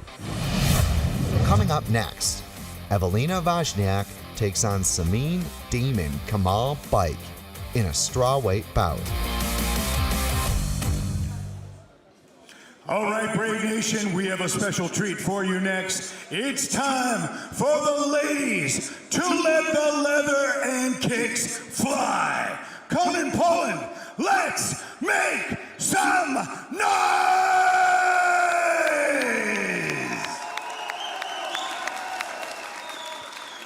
This fight is 3 5-minute rounds in the strawweight division. Introducing your first warrior. Fighting out of the blue corner, this woman's a mixed martial artist with a professional record of 5 wins and 3 losses. She stands 157 centimeters tall and weighs a ready 52 kilograms. Representing Fight Club Firenze and fighting out of Florence, Italy, put your hands together for Samin Demon Kamal Baik. And her opponent, fighting out of the red corner. This woman's a mixed martial artist with a perfect professional record of 5 wins and no losses. She stands 165 centimeters tall and weighs a ready 52.4 kilograms. Representing Red Dragon Gym and fighting out of Poznan, Poland, please welcome Evelina Mad Queen Wozniak.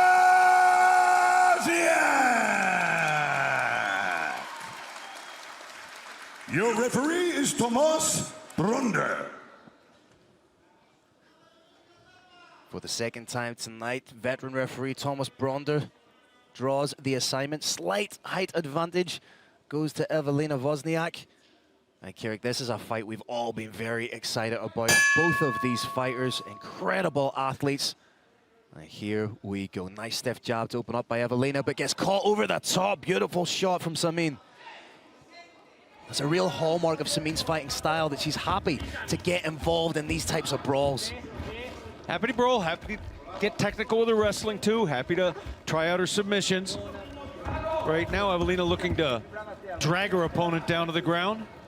That failing, landed a good knee into the midsection. Switching to a single, and she was successful. Nice work by Evelina, but needs to be wary of the submission attempt here. Samin Kamal Baik is, of course, a national jiu-jitsu champion in her native Italy. Doing a beautiful job. Ladies and gentlemen, Brave Nation, when you're on bottom like this, you need to either be far away from your opponent or have your opponent be really close. If you're in that mid-range, you can get hit. What you're seeing here is a textbook definition of how to keep your opponent close enough so they don't have the leverage to hit you very hard. Beautiful work from Samin to keep the feet on the hips. That means she's trying to transition those hips to set up the likes of an armbar. Currently in the closed guard, we'll have to open that, get the feet back on the hips if she wants to be offensive. Pulling down the head of her opponent, not letting them posture. She may be trying to isolate an arm here for an armbar. Would you see the hips switch and the legs come over the top? Little pot shots being landed here by Samin off her back. That's awesome work from Samin on the bottom, constantly regarding. Very nice regard. We'd like to see just a little more pressure on top from Wozniak. There's a little bit of distance between the hips of these two women that allows Baik to have her way to a certain extent. Would it be fair to say that this is the toughest test of Evelina's career so far? It is. I have watched as much tape as is available, and this is absolutely the toughest test to date. Watch out for potential.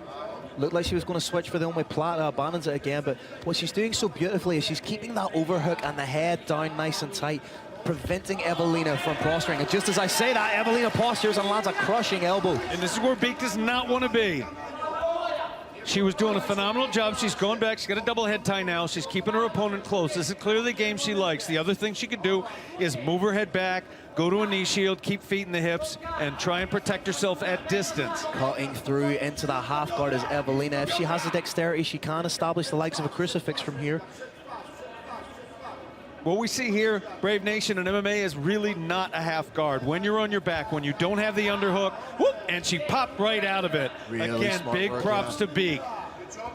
This is the power of jiu-jitsu we're watching. However, she has spent essentially 2 minutes, 30 seconds of the first round on her back. How is that interpreted by the judges?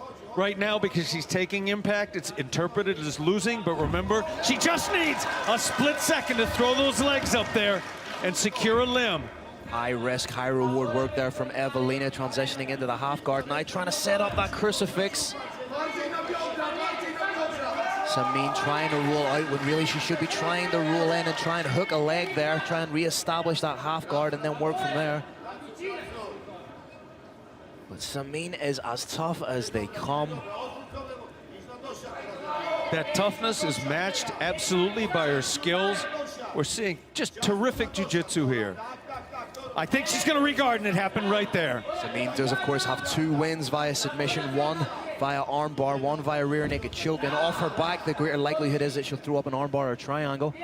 A BJJ purple belt in her own right, and again in her own right, number 5 pound-for-pound fighter in all of Italy.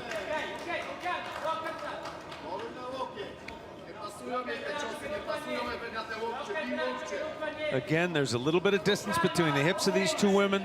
It's giving Beak the movement she needs of those hips. In order to submit somebody, characteristically, you've got to move those hips out to one side or the other.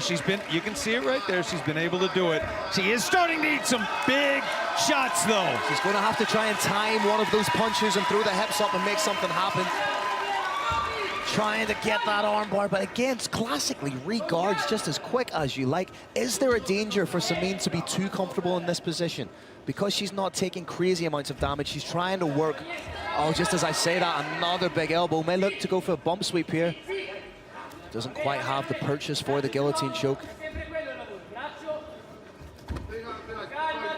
Again, Evelina so far unable to really mount any kind of offense with regards to passing the guard.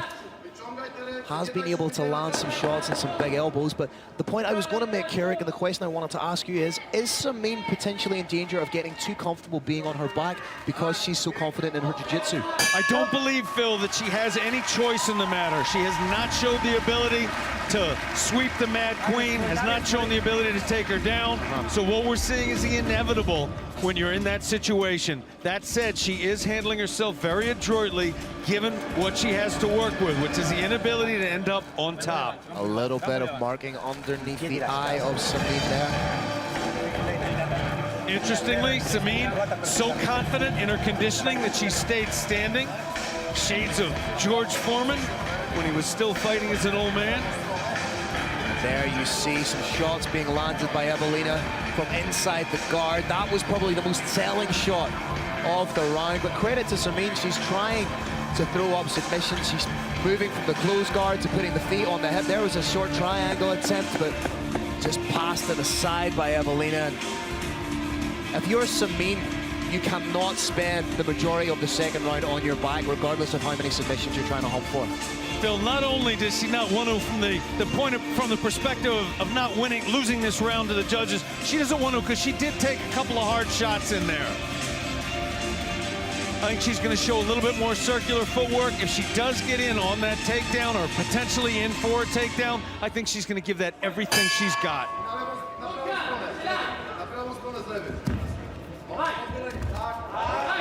Nice shot from Evelina, and if you've ever seen Evelina hit pads, she's very, very clean with her striking.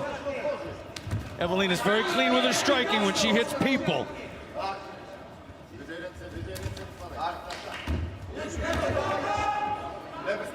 A little bit of a slip there just from Samin. Oh, it's a big, huge shot! He stopped it! What a knee from Evelina. The Mad Queen has just announced herself. As I said at the beginning of the broadcast, we are watching the coronation of a queen in the strawweight division.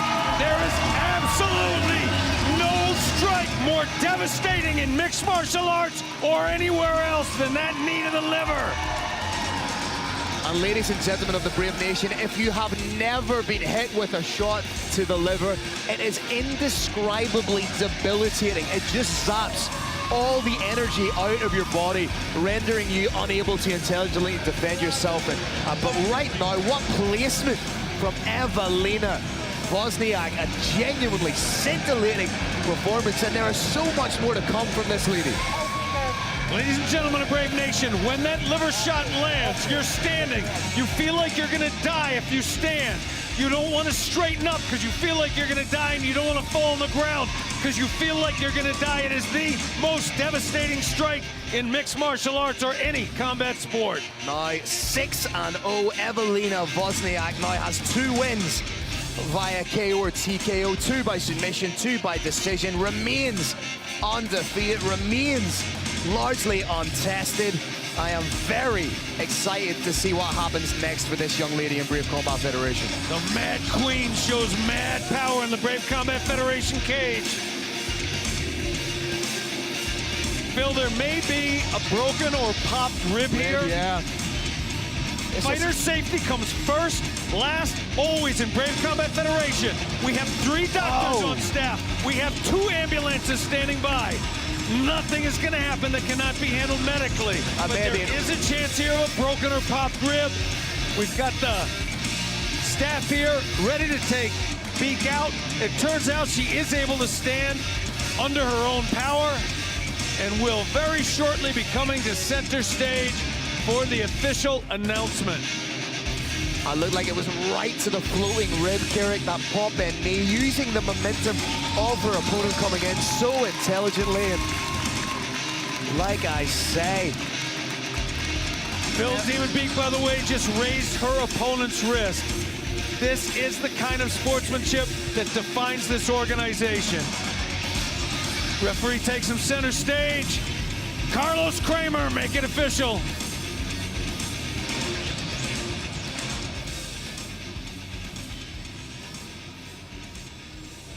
All right, Brave Nation, another incredible bout inside the Brave CF Galana Exclusive Championship cage. This bout comes to an end at 30 seconds of the second round. Your winner by TKO due to strikes, Evelina Mad Queen Wozniak.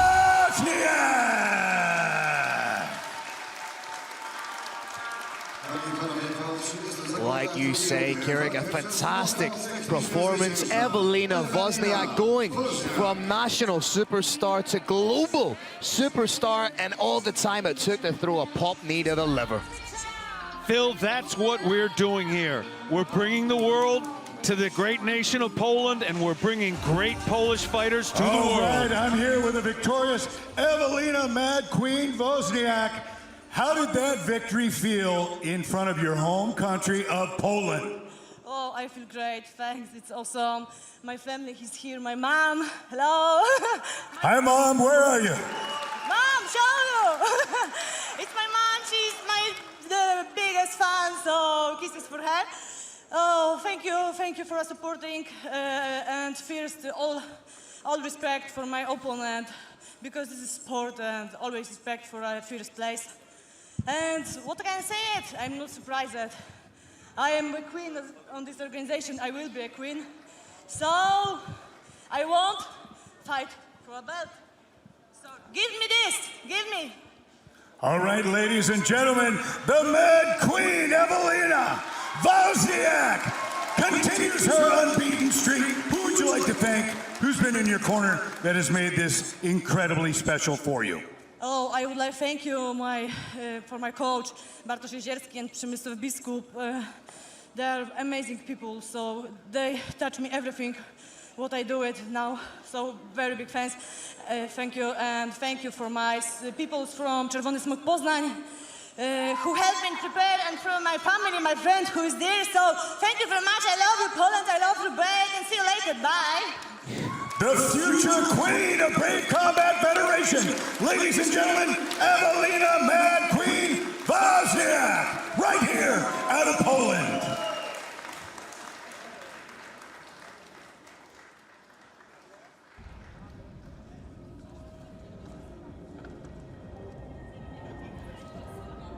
We're getting a look now at some of that incredible action that we saw.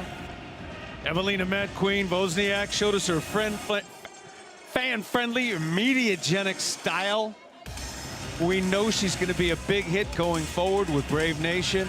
Here she is on top, of course, starting to land. This is starting to put deep pressure on there. Was also able to exercise patience in the times when Samin was trying to get offers and missions. Showed a nice bit of patience en route to winning with that beautiful pop knee to the liver. Oh, there was the closest we got to a submission attempt from Beak. It, of course, was not successful. Here we're seeing the Rock'em Sock'em robots. You saw a shot glance, and there it was. Liver shot, the most devastating strike in our sport or in any other striking art. In boxing, left hook to the liver puts him down. A knee hits at least 2 or 3 times as hard as does a hook.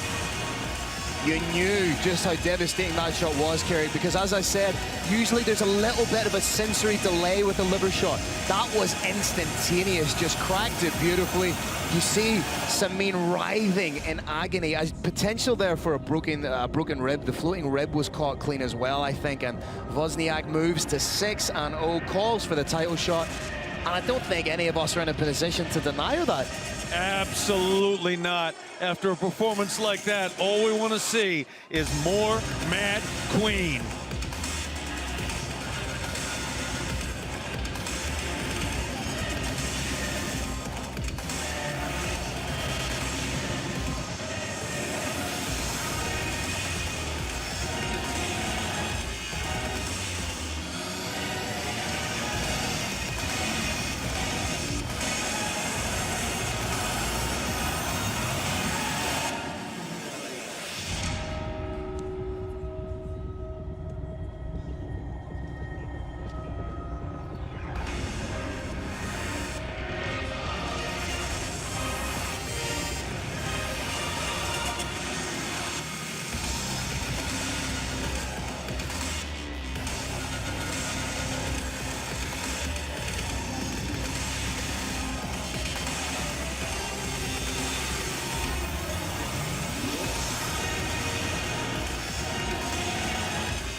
Former title challenger Ismail Naordiev will have the opportunity to bounce back on the road to Brave CF Gold when he takes on Ali Santalati, a grappling specialist and the #1 ranked Nordic fighter in his weight class.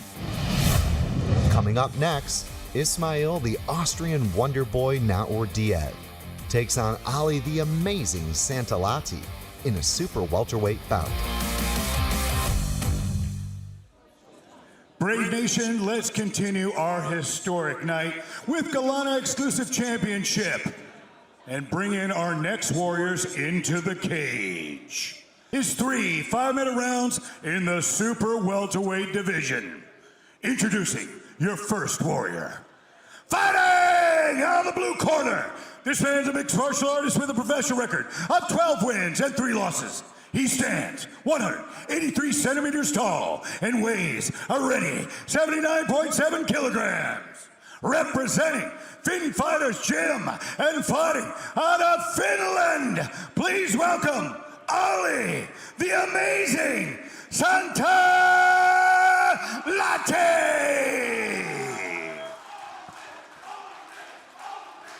And his opponent, fighting out of the red corner. This man's a mixed martial artist with a professional record of 20 wins and 5 losses.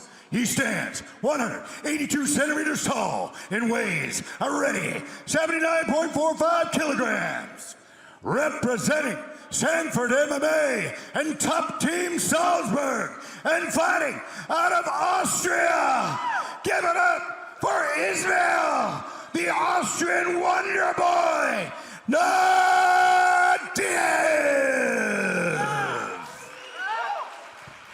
Your referee is the Bandit, Decky Larkin.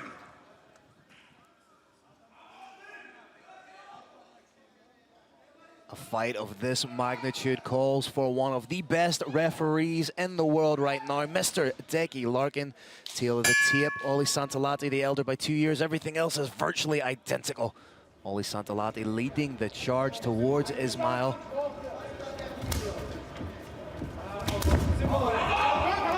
Nice leg kick game being implemented here by Ollie Santalati. Zeroing in on that leg that Jarrah Al-Salawi. But oh, just one kick from Ismail elicits that kind of response. Ollie trying to get into his realm here of the wrestling, of the grappling. Defended well by the 5-time Austrian wrestling champion. Ollie using his kicks well, but eats, Ismail using his kicks well, but eats a big shot down the middle from Ollie. That was a big 2-3. Ismail does seem to have recovered already. Seems the game plan of Ollie is to attack that leg that was severely hurt by Jarrah Al-Salawi. Austrian Wonder Boy with a big smile on his face. I like that Ollie Santalati is not standing on ceremony or reputation here. He's taking the fight to the Austrian Wonder Boy.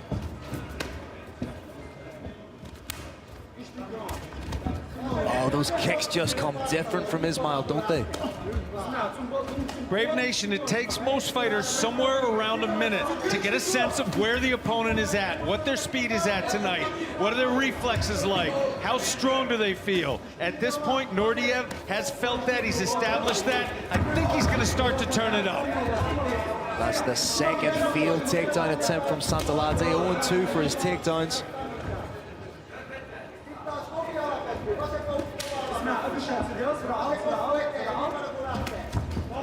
Ollie on a 2-fight win streak. Speaking to him this morning at breakfast, I asked him how he was feeling. He was like, I'm incredibly nervous, but I am leading up to every fight. But when that cage door closes, I feel a sense of serenity, a sense of peace, which is such an interesting dynamic. Anybody who's not a little nervous before a fight doesn't know what's about to happen. Nordiev doing a good job of attacking the leg and the body. I'd like to see a little bit more head movement from Nordiev. Oh, body head work from Nordiev was beautiful. Given the power these men possess, they are each taking a lot of shots. Both these men have shown that they can go 3 rounds. I don't believe they can go 3 rounds like this. A big head kick. He rattled him there with that lead hook. Eyes momentarily shift back in the head of Santalati, and that leg is being chewed up. Nordiev, such an expert at levels in his MMA. Attacks the leg, attacks the head, attacks the body, constantly keeping his opponent guessing. Such a cultured striker. Oh, digs to the body. Nordiev believes he's got the information he needs. He's standing near center cage, going low, throwing straight shots high. Ollie Santalati looking a little bit slower to the punch, just incrementally. There was that body shot again. That's wonderful work by Nordiev, just digging that lead hook into the liver. Beautiful body shot. Worked. Oh, crashing jab. Big one.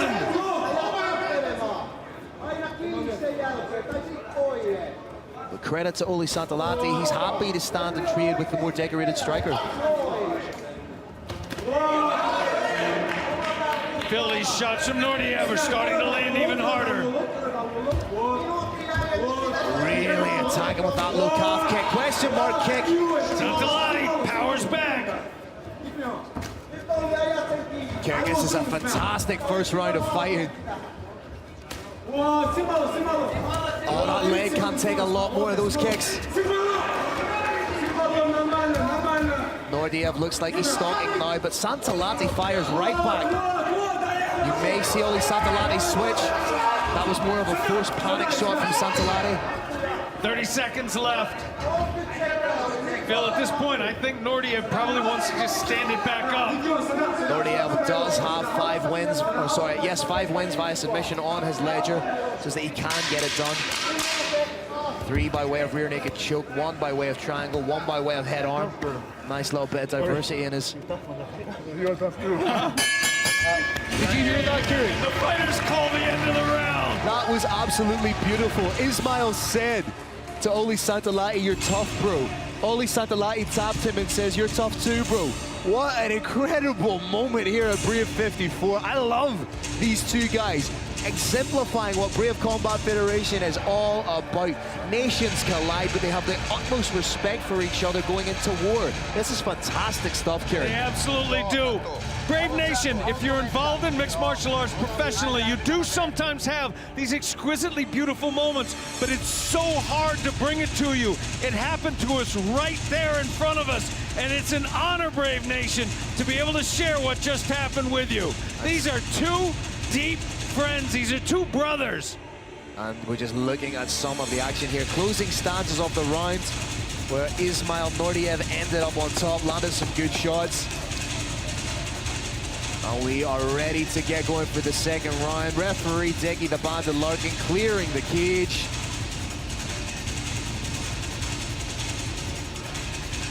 Phil, Oli Santalati needs to take less shots.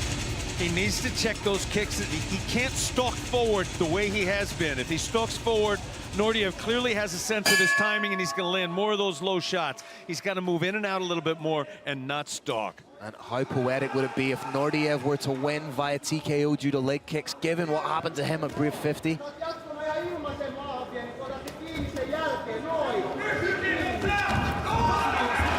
Santalati trying to get in on the takedown in that over-under position.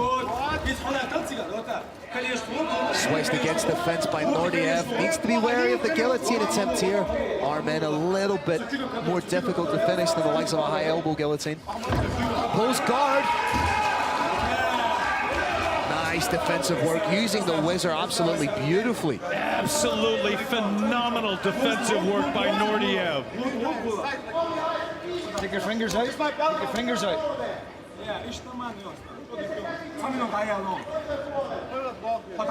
Put your fingers in. Referee Dickie Larkin giving Ismail Nordiev the warning to keep his fingers out of the cage there. But again, the guillotine attempt. Will we see Santalati pull guard? I think he'd like to. Those hands are on the hips, preventing it. Very smart move from Nordiev. Nordiev posted his hands on his opponent's hips, so no guard pull was possible the second time.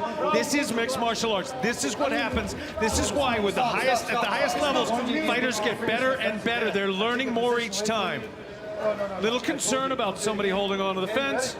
Dickie Larkin's separated him. A little love in the glove touch, and now no more love.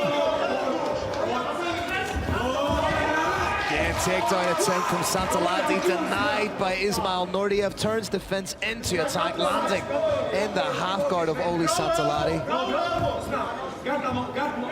Full guard now by Santalati, but big shots firing down from Ismail Nordiev. Santalati's now working for a high guard. It looked like he was trying to get the triangle there, has wrist control. Was trying to push that wrist down between his own legs to set up the triangle, but abandons it. I think tries to switch it onto the other side. There it is! If he can control the reverse triangle! Trying to switch to the other side. I never see it! But he needs to get that arm of Ismail Nordiev to the other side. This is beautiful mixed martial arts, ladies and gentlemen. Wow, what jiu-jitsu from both of these players.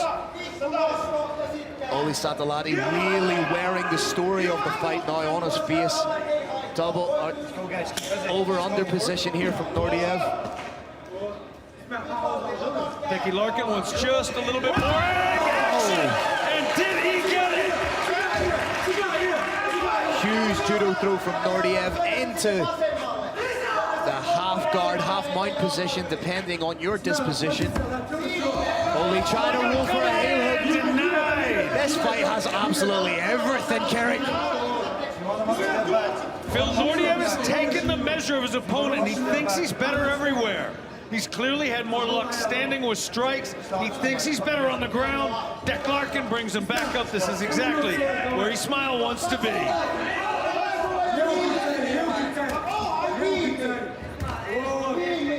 Digging in those leg kicks, and again, Nordiev just with it's a different frequency of strike. There's levels to striking, and Ismail Nordiev seems to be that level above. That calf kick is paying dividends for him. Once again, Phil, I think most people think Nordiev should just post hands back out of this position, but he thinks he's better everywhere. Time will tell. Santalati does have an incredibly dangerous guard, a very active guard, always trying to look for something, looking for that triangle again with the wrist control. The legs come up, there is a triangle. 60 seconds to go in the second round here. How much offense can Oli Santalati offer from his back? Nordiev doing the right thing. He's all the way in, trying not to let Santalati shift those hips. Santalati does have a wrist trap. If he can get his legs past that elbow, and that's a monster if. There's multiple submissions available. Trying to work for the arm bar. Big, deep breaths from Oli Santalati. Santalati landing some very effective strikes from bottom. Still has Brave Nation, they don't look like they're that big on television. They are. That point of the elbow to the side of the head is brutal. Santalati still has that wrist carry. Maybe just trying to wait for the opportune moment. The guard is open. Might be a little bit too late in the round to try and work a submission, but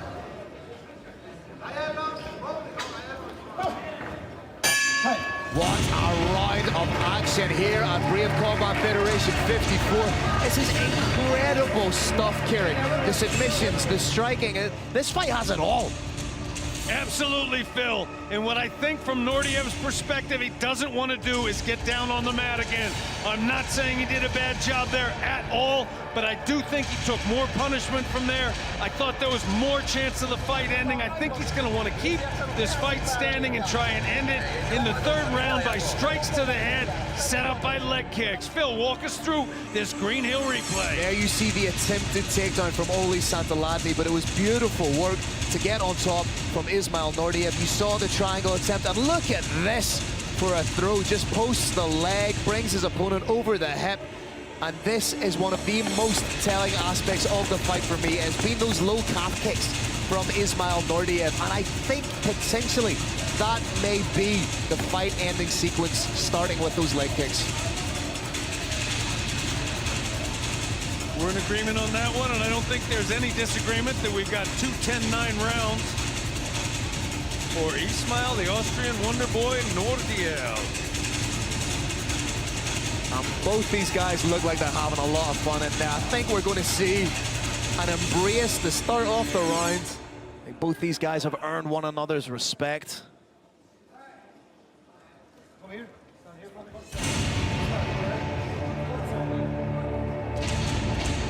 Deggy Log input in both fighters in the neutral corner, just drying off a little bit of excess water that I think was in the cage. High quality action calls for a high quality official. Nice work, Declan Larkin. Again, Brave Nation, in this organization, fighter health and safety is first, last, and always. Even a small amount of water that's been left in the cage can cause a trip. That trip can cause a knee injury. We don't want that. What we want is this. Look at the respect from both these guys, hugging one another. Now they're going to beat the head off each other. I love this sport. Again, beautiful leg kick from Ismail Nordiev. Elicits the reaction shot from Oli Santalati. Carrick, surely that leg cannot take much more action. It can't, Phil. It's got 3 or 4 more, and then that's it. There's a nerve that runs through that calf, and when you compromise that nerve, the foot, the ankle can no longer bend backwards. You can no longer walk. All you got left is to fall down to the ground. Oli constantly trying to get that takedown, but Ismail Nordiev just seems to be one step ahead with his takedown defense. Chipping away diligently at that. Fantastic offense, looking for the leg lock. Fantastic. Fantastic defense. Dickie Larkin calls it back up, more action. So if you're Ismail Nordiev, do you think about timing a knee, timing an uppercut on the shot of Oli Santalari? No, you do what you saw right there. You do what you saw right there. You keep kicking that spot. Another big shot from Ismail Nordiev. But Oli Santalari, he's a dog in this fight.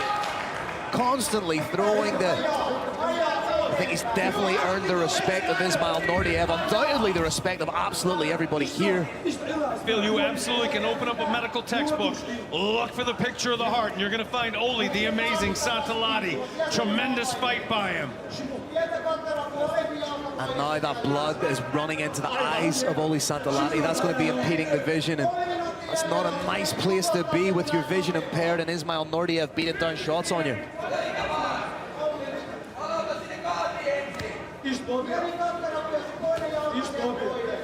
Little pot shot elbows from Ismail Nordiev.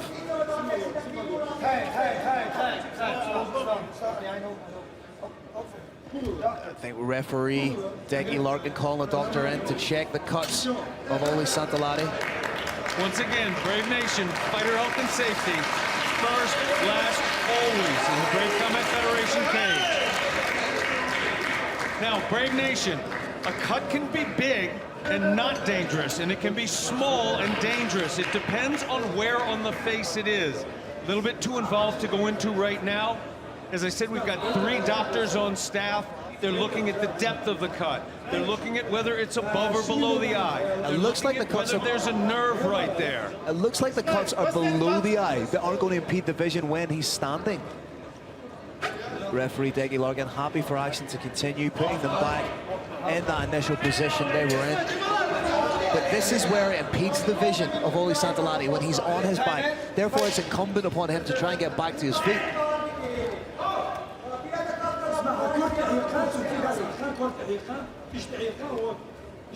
Bicep control, perhaps trying to set up the triangle there from Oli Santalari, but how much does he have left in the gas tank? Does he have enough to pull out a Hail Mary submission in the 3rd and final round? Phil, heart trumps soul in the Brave Combat Federation cage, and he's got the heart to do it. Legs may not be willing, his cardio may be punched out of him, kicked out of him, but his heart is still in there, his will is still in there, and therefore, he's still trying to set those submissions up.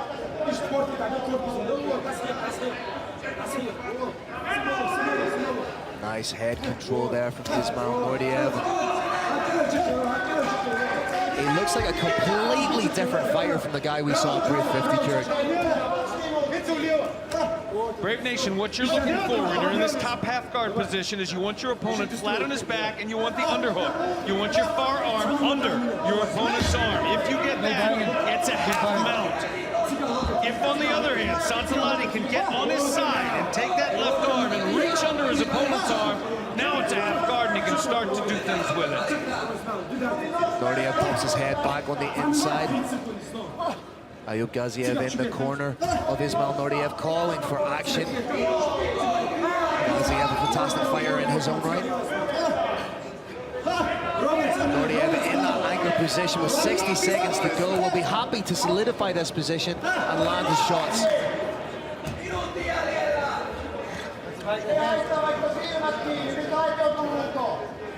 But credit to Oli Santalari, he's still trying to work. He's still trying to get purchase on a Kimura here, or key lock. May try and use the Kimura grip here for a bump sweep, but it's so difficult at this stage of the fight when both men are slick with sweat, and in the case of Santalari, blood. You wonder just how tired he may be. Exactly, Phil. Slick with sweat and completely exhausted.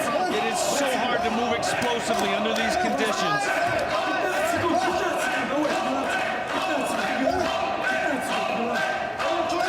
Ismail Nordiev on top in the closing stances of the fight.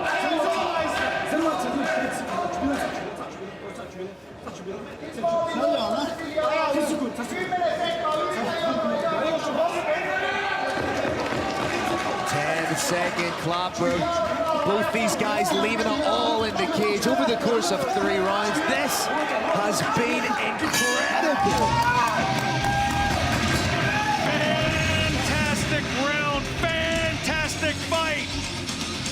Brave Combat Federation has the best matchmaking team in the business. Matchmaker Gustavo Firmino, all bouts are overseen by Muhammad the Hawk Shahid. This is the product of that. Fantastic fighters, fantastic matchup, fantastic fight. Ladies and gentlemen, if you are not upstanding in your living room, giving these gentlemen a round of applause, what is wrong with you? That was one of the most entertaining, one of the most blood and guts and heartsy fights I have ever seen. That was Ismail Nordiev. That was Oli Santalati. That is Brave Combat Federation 54. Schöne Grüße an eine besondere Person, die wir beide ein neues Leben schenken.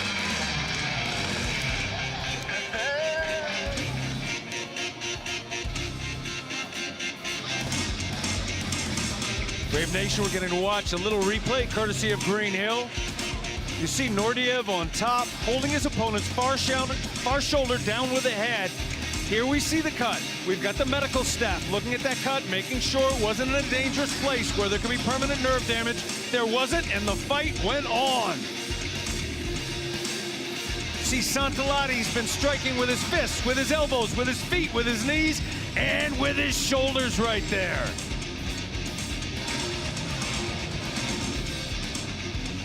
And brothers in arms, 15 minutes of fighting their heart out, and the two stand up together, both of them with their arms raised. I love the fact they both had their arms up. I love the fact that they're now in center stage taking a picture together, because man, nobody lost that fight. The fans won hugely. Only the amazing Santalati is only built on his fan base. And Ismail, the Austrian wonder boy, Nordiev, is on a path to champion.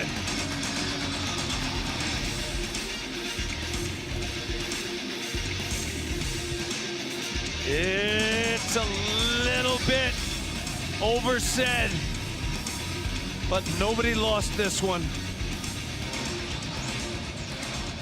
All right, Brave Nation, what a special treat for us. That was one of the greatest fights that you will ever see. Give it up for both of these warriors. After 3 incredible rounds, we go to the judges' scorecard. Your first judge scores about 30-26. Your next 2 judges score about 30-27 for unanimous decision victory. Out of the red corner, Ismail, the Wonder Boy, Nordiev! Panie panowie, po trzech wygrach sędziowie byli jednogłośni. Zwycięzcą pojedynku zostaje Ismail Nordiev.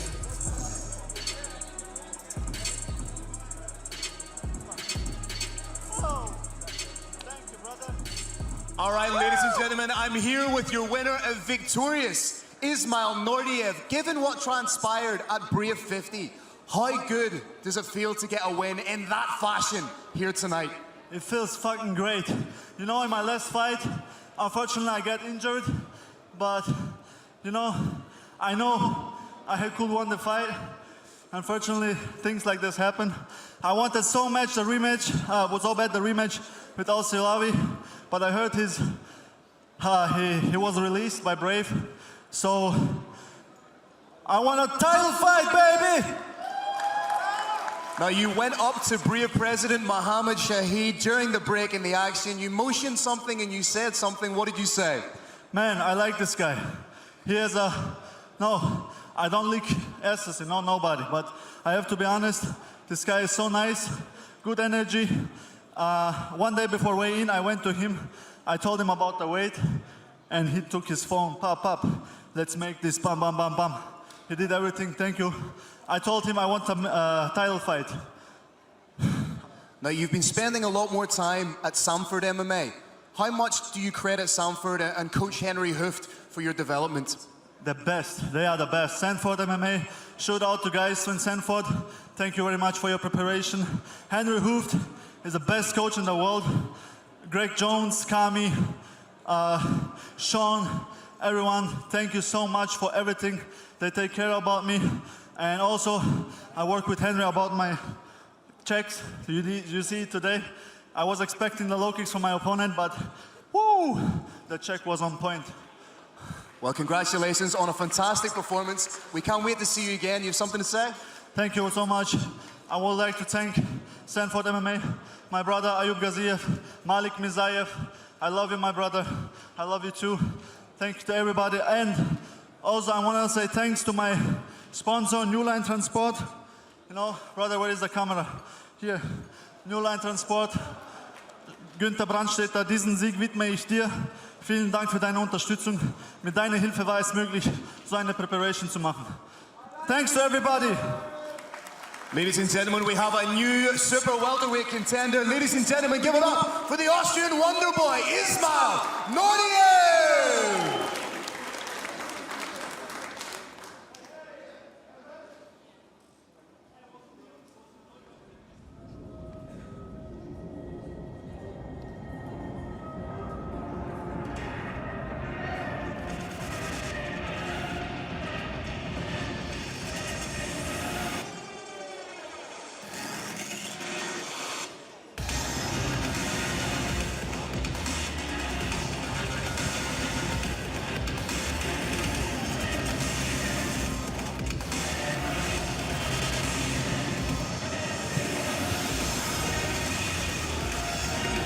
Brave Nation, we are blessed to be getting a look at some of that action in this replay, courtesy of Green Hill.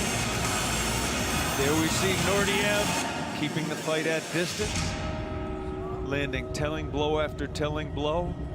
And whilst it was a fantastic performance from Ismail Nordiev, a performance like that can only happen with a counterpart, with a foil to the action that you're perpetrating. And what that proved to me is that Oli Santalati deserves to be amongst those types of fighters, deserves to be against those upper echelon fighters. It wasn't his night tonight. I'm sure he'll go away and work on the discrepancies in his game. Both these guys are at the top of their game, and Ismail Nordiev has just exercised the ghosts of Brave 50, has just announced himself as a contender at the very highest level of the super welterweight division. Absolutely, Phil. With Santalati, we saw him come pretty close with some of those submission attempts. And why did that happen? Because his opponent was willing to go down there on the floor with him. As you said, a fight at this level, a fight that's going to be remembered for a long, long time. It's both fighters that made it happen. All my respect goes out to both of them. What a night of action we have had so far. 4 more scintillating bouts to bring to you, culminating in the lightweight world championship between Amin Fierceness Ayub and Amir the Butcher Ahmed. This night just keeps getting better and better, Kieran. We haven't even talked about the co-main event, Mokaev versus O'Driscoll. That's an absolute banger.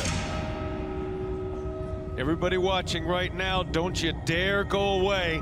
This is one of the best cards in memory, and it's only gonna get better. Here we go, 2 brothers in arms come off the floor, raise their hands together. No question in my mind, what you're looking at here is a contender for the next World Championship.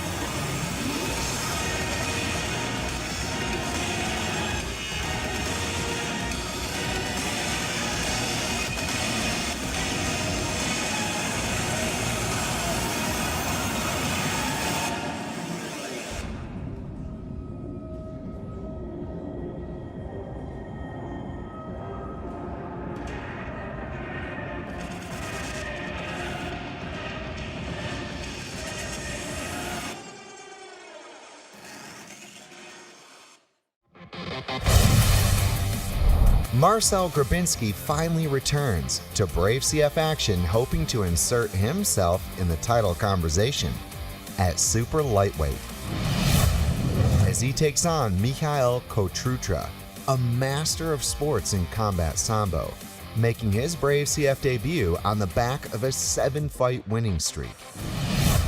Coming up next, Marcel Mohamed Grabinski faces Mikhail Kotrutra in super lightweight action.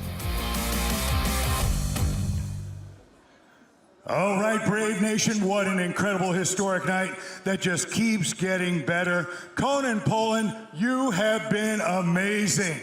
Give yourselves a round of applause. All right, Brave Nation, this amazing historic show just keeps continuing and the fireworks continue to explode. Let's move on in the lightweight division. This is 3 5-minute rounds. Introducing your first warrior.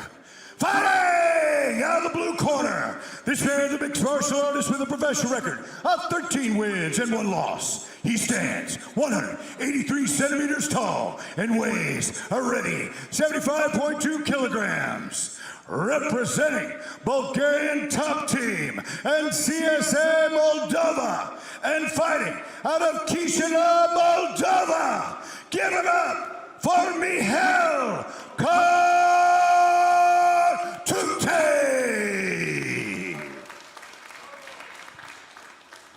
And his opponent, fighting out of the red corner. This man's a mixed martial artist with a professional record of 21 wins and 6 losses. He stands 182 centimeters tall and weighs a ready 75.2 kilograms. Representing Pride Gym Dusseldorf and fighting out of Dusseldorf, Germany. Please welcome Marcel Grabinski.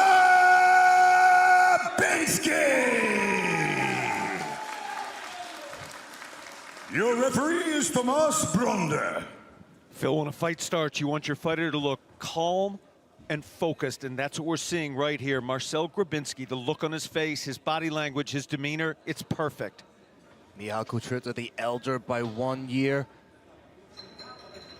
You're looking at 2 veterans of European MMA competing on the global stage, and this is what Brave is all about. Nice stiff jab from Grabinski. Both these men have the ability to knock one another out. There is a wonderful, palpable tension in the air when both these men throw. Nice word to the body from Kotrute, but fired back by Grabinski. Game plan of Kotrute seems to be to really attack that body. Absolutely zero warming up period, zero feeling out period from Kotrute. Nice lead uppercut there from Kotrute. Grabinski absolutely starting to get some sense of his opponent, but he's paying a little price for it. Took some shots already. Let's see if he can fend off that single leg, if he can. It's a big mental up for him, and sure is nice to not have your opponent on top of you. Nice work, but eats a big shot to Grabinski. Those are huge shots being fired off. Nice head movement from Kotrute. Kotrute proving he is not here to be anyone's easy work at all. Brave Nation, I can't quite communicate properly the level of confidence that's being shown by Kotrute. Ordinarily, a fighter has to feel his opponent out a little bit. He's just stepping in there and doing his thing. Thus far, he's had pretty big luck with it. He's going quite low with that head movement. It is sumptuous, the head movement, but if Grabinski gets the timing on it, there's an uppercut or a knee there for him. Nice change of levels from Kotrute.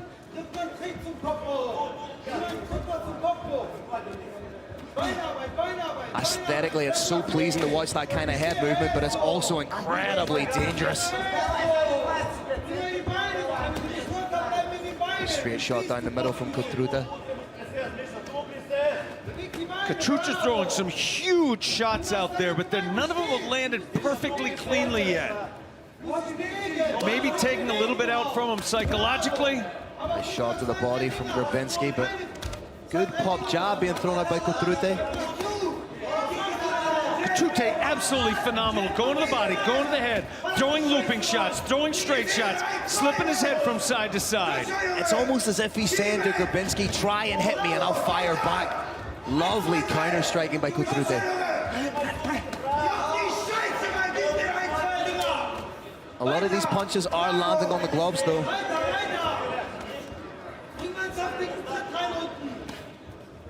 Grabinski just looking through the eyebrows at his opponent.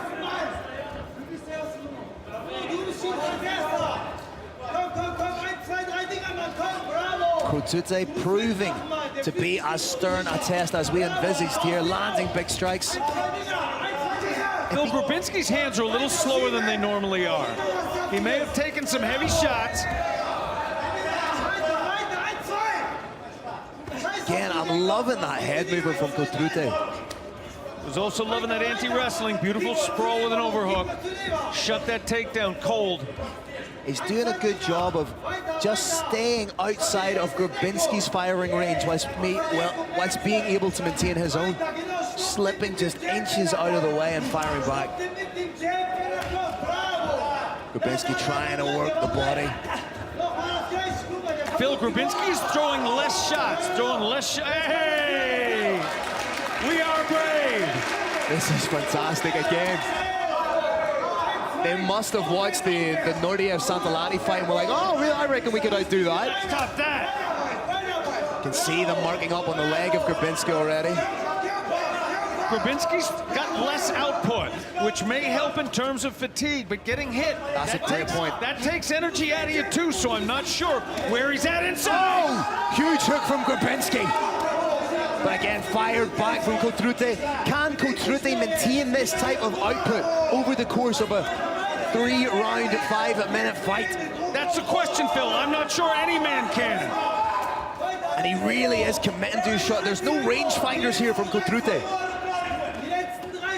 Every shot you see is designed for destruction and destroy. Oh, he wobbled him. Grabinski's got a smile on his face. Marching forward. Flying knee from Grabinski. Grabinski's starting to feel himself a little bit in this fight. Has the clinch. Short time now, Phil. 15 seconds. Kotrute, to his credit, is trying to fire back. Grabinski thinks he can end it. Oh, huge shots from Grabinski. Seconds to go, Phil. It's over. It's over. What a finish from Marcel Grabinski. The slow burn. Absolutely astounding. Absorbed that early punishment. Absorbed that early energy. Marcel Grabinski, hero! What a performance by the man towering over us, Marcel Grabinski. Started off calm, stayed calm, weathered the storm, and with seconds left, devastated his opponent. That might have just been one of the most calm performances we have seen from somebody. Absorbing the early punishment, didn't panic even the slightest bit, realized that his opponent may be in danger of punching himself out. When Grabinski landed the second hook, he smiled, not to his opponent, but just smiled because he knew Carrick. Phil, I said at the beginning of the fight, that's what you want your fighter to look like. That's a fighter who's perfectly ready. I thought I was wrong. I thought I was a little too calm, but I was wrong. This fighter was ready. Mark Grabinski was utterly ready despite taking 30, 40 shots to the head. He knew what was to come, and with just seconds left in the round, he unleashed and ended it. Courtesy of Green Hill, we're getting to watch a replay right here. And these are the closing seconds. The head is controlled. The opponent's starting to fade to black. The knees land directly in.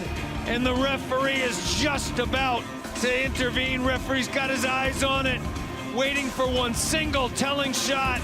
When he sees that shot that's just a little bit too dangerous, he's gonna come leaping into the middle. And there it was. The valiant Mikhail Kotrute fell down to the ground, and the referee breaks the action. Different angle now, and an absolutely fantastic fight finish. All of our respect goes out to Mikhail Kotrute. That absolutely was one of the great rounds I've ever seen him do. But it wasn't enough tonight. Carlos Kramer, make it official. All right, Brave Nation, another incredible battle inside the cage tonight. And this comes to a historic end at 4 minutes and 57 seconds of the very first round. Your winner by TKO due to strikes, Marcel Grabinski.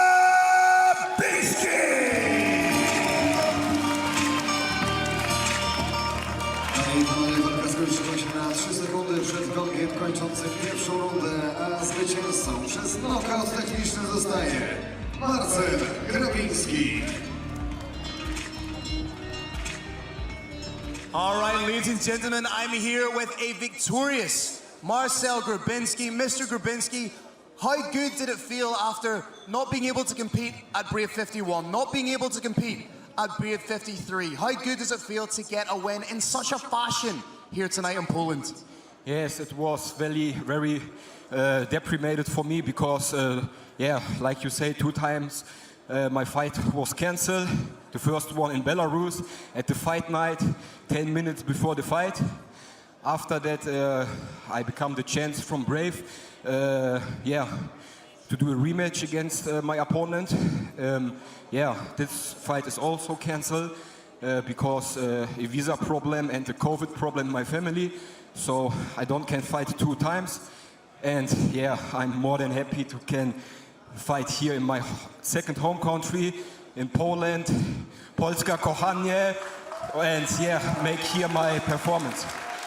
Now, you landed one big hook, then you landed another big hook, and you smiled just in the corner there. What was going through your head?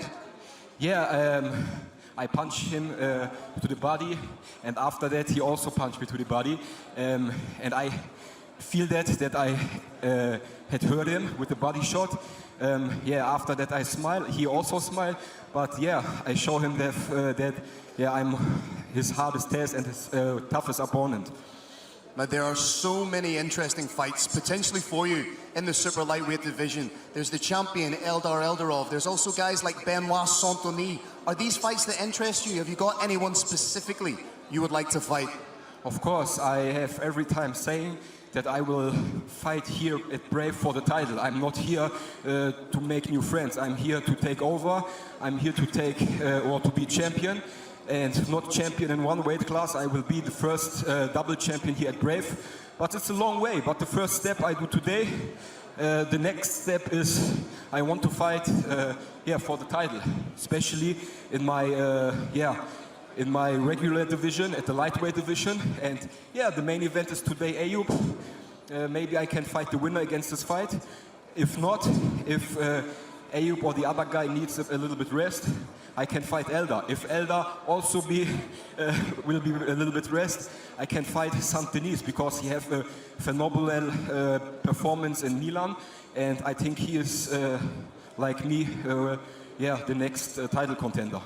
He's not here to make friends, he's here to make history. Ladies and gentlemen, give it up one more time for your winner, Marcel Grabinski!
and gentlemen, if you are just joining us now, where have you been? Myself and Kerry Janess, the OG of mixed martial arts, have been enthralled by the action. You are seeing just how global this sport of mixed martial arts, just how global Brave Combat Federation truly is. We have fighters from all corners of the earth coming together under Brave Combat Federation to fight for your entertainment. Join the revolution now. Hashtag BraveCF54. Marcin Bandel will make his Brave CF debut in front of his home crowd as the Polish hero hopes to impose his grappling game against Magomed Aishkhanov, an undefeated star who has a Master of Sports in freestyle wrestling. Coming up next, Marcin Bamba Bandel takes on Magomed Aishkhanov in a super welterweight bout.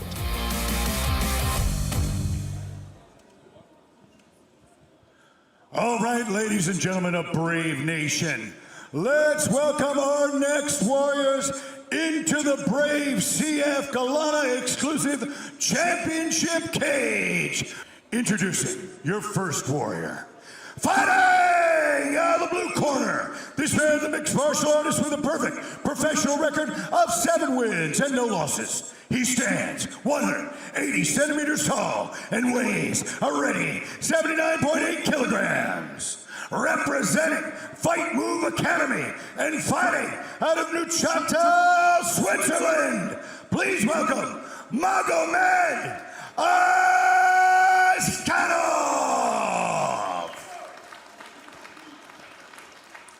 And his opponent, fighting out of the red corner, this man is a mixed martial artist with a professional record of 19 wins, 7 losses, and 1 draw. He stands 178 centimeters tall and weighs a ready 79.2 kilograms. Representing Zenith Fit Fabric and fighting out of Lodz, Poland, please welcome Marcin Bamba Bandel.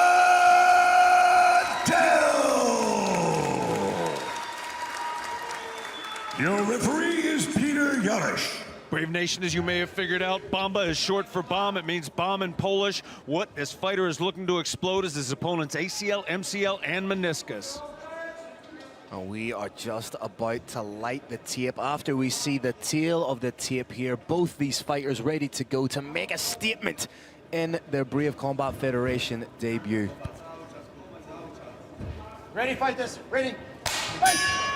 It's no mistake what Bandel wants to do, but like the Ronda Rousey armbar, how do you prevent the specialists from doing what they do so well, Kieran? Put them on their back and pass the guard on the takedown and stay away from those legs. Get in top side control, probably don't even bother going for mount. Ride from north-south, ride from the side. Or alternatively, keep it standing and throw big shots just like that. Bandel trying to land a hook as he's going back. So much harder to generate power on the back foot. Aishkhanov throwing a little bit wild. Oh, huge shot! Huge shot from Bamba. Short, could be short time now. Trying to roll for, is that an Americana? Can't quite see. That leg is trapped, Phil. Face lock. Huge shot from Bamba. Bamba by name, Bamba by nature. Great work from Aishkhanov to get back to his feet. I don't think he's ever been hit like that in his professional career. Aishkhanov is a monster to have survived that onslaught.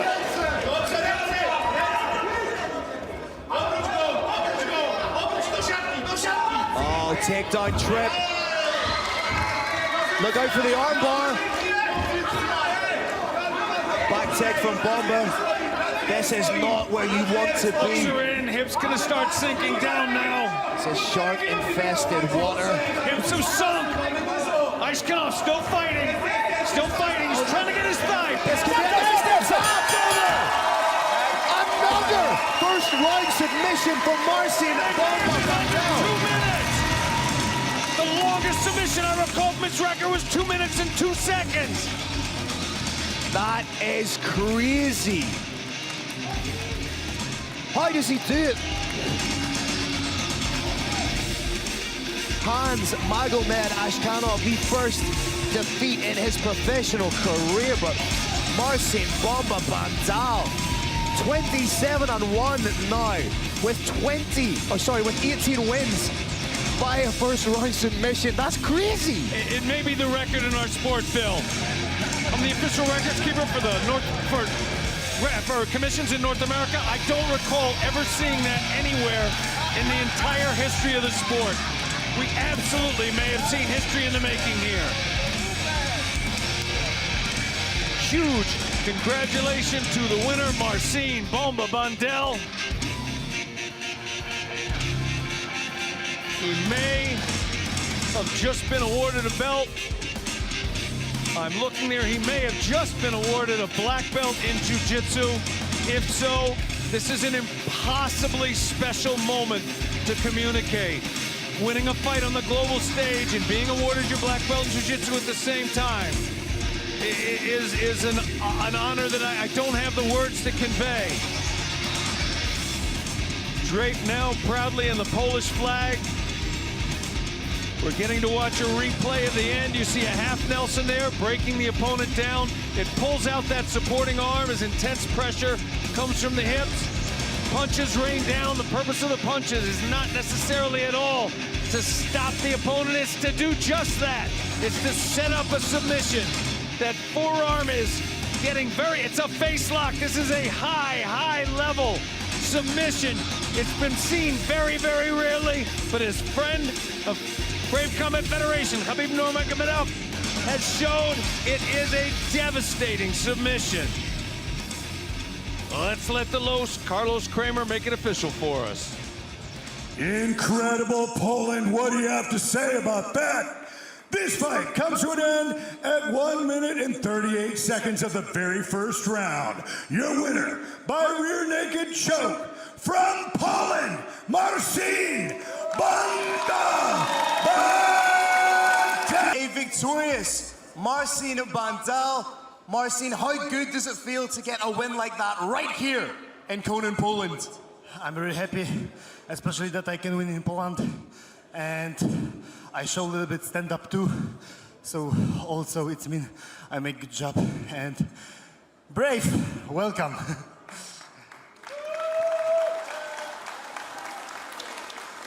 Now that is your 18th win by submission in the very first round. Where does this incredible submission ability come from? I don't know. Maybe from my master, like Drajze Kawaka, Przemognat. They are like the people who are looking for them, you know, like example for me.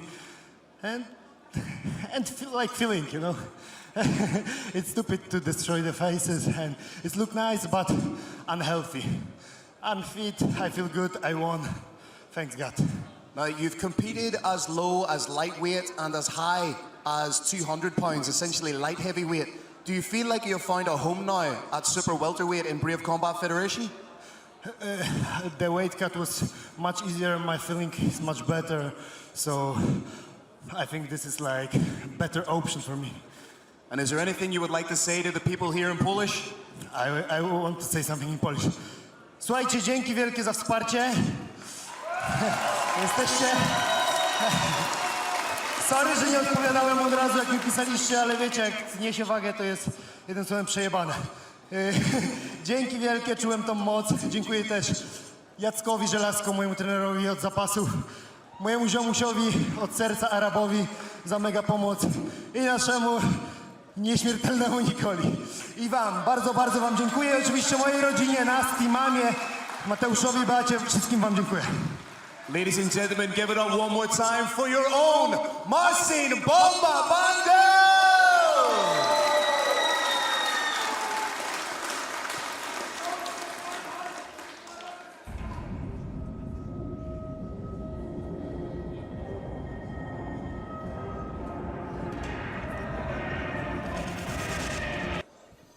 All right, Brave Nation, it is time to thank our critical sponsors for the event and making history today. The title sponsor today is Kaiser Caviar. Also, sponsor Salt Mine in Kordava. Marina Guy Restaurant, Anna Galemba, the aesthetic medical doctor. Also the Brave Group, Brave Energy Drink, Brave Athleisure, the KHK Media Group, Mishput, Home Art for You, and media partner TV Polsat. This is 3 5-minute rounds in a catchweight bout of 59 kilograms. Brave Nation, introducing your first warrior. Fighting out of the blue corner, this man's a mixed martial artist with a professional record of 9 wins and 4 losses. He stands 168 centimeters tall and weighs a ready 58.65 kilograms. Representing SBG Ireland and fighting out of Dublin, Ireland, please welcome Blaine O'Driscoll.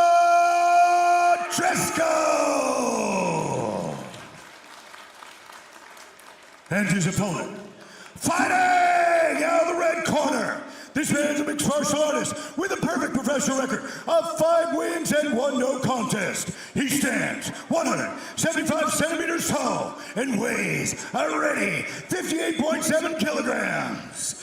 Representing KHK Team Bahrain and fighting out of Manchester, England, give it up for Mohammed the Punisher Mokayev.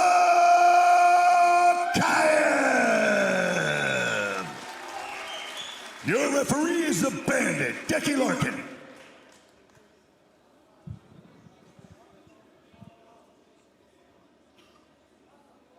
Tail of the tape, you see Mohammed Mokayev, only 21 years of age, and all the things he has already accomplished in his mixed martial arts career. Blaine O'Driscoll with the greater degree of experience. Ladies and gentlemen, this is a fight for the ages. The people's main event, here we go.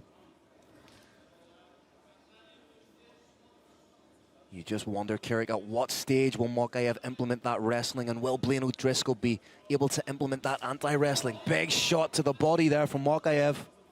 In Mokayev, we are looking at a captain, a combat captain on Dagestani Airways. At some point, he is going to try and sink down to the mat, get his hands around his opponent's hips, loft him up, take him to his corner, and slam him down. But there's going to be a lot of action before then. There's the first initial clinch. This will be so telling.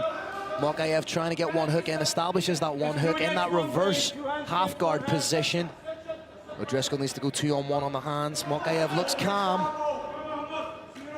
Mokayev is lacing a leg when he feels like he might lose position. He's got a light figure 4.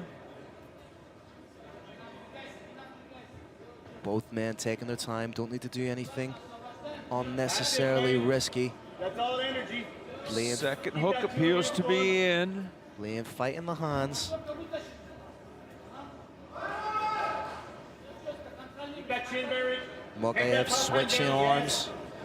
Keep that chin buried into your shoulder. Yes. Needs to keep that chin nice and low. Can't allow Mokayev to get underneath That's all it. energy on the legs. Well done. Brave Nation, what you just watched is extremely difficult physically for both people. It's hard to hold that from the back, and it's hard to hold the other fighter up. There's the takedown from Mokayev, but as we spoke to Brad Katona, he said Blaine O'Driscoll is one of the hardest guys to keep down, and that's an example of why. Both guys trading positions.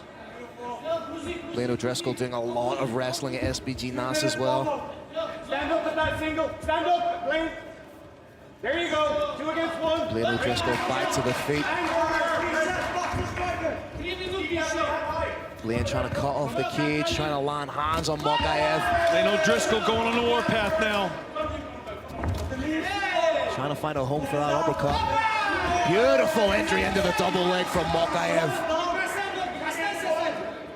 In fighting, like in life, timing is everything, and what you just saw there, Brave Nation, was perfect timing. Halfway. Halfway, Mo. Mokayev recently just back from a trip to Romania representing the British national wrestling team, so his wrestling is very much on point.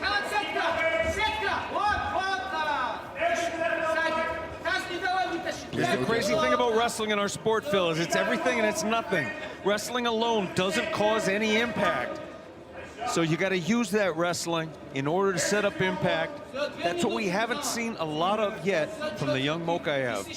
Bullion trying to turn into his opponent. Doing a good job now of frustrating Mokaev a little bit. Oh! It's a big shot, but Blaine O'Driscoll charges forward with reckless abandon. Blaine O'Driscoll, one of the toughest men in MMA. Phil, the timing I'm seeing from the Punisher is at another level from where he was at before. He may be fully coming into his adult strength. Nice fadeaway hook from Mokaev. He's putting that foot, he's putting those hands where he wants them right now. Seems to be trying to work the body of Blaine O'Driscoll to incapacitate that forward momentum. Tries the flying knee. O'Driscoll in on a single, lets it go.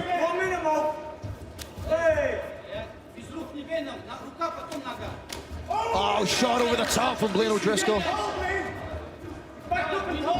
Mokaev showing that he's got a chin as well. Another takedown, but again, beautiful defensive work.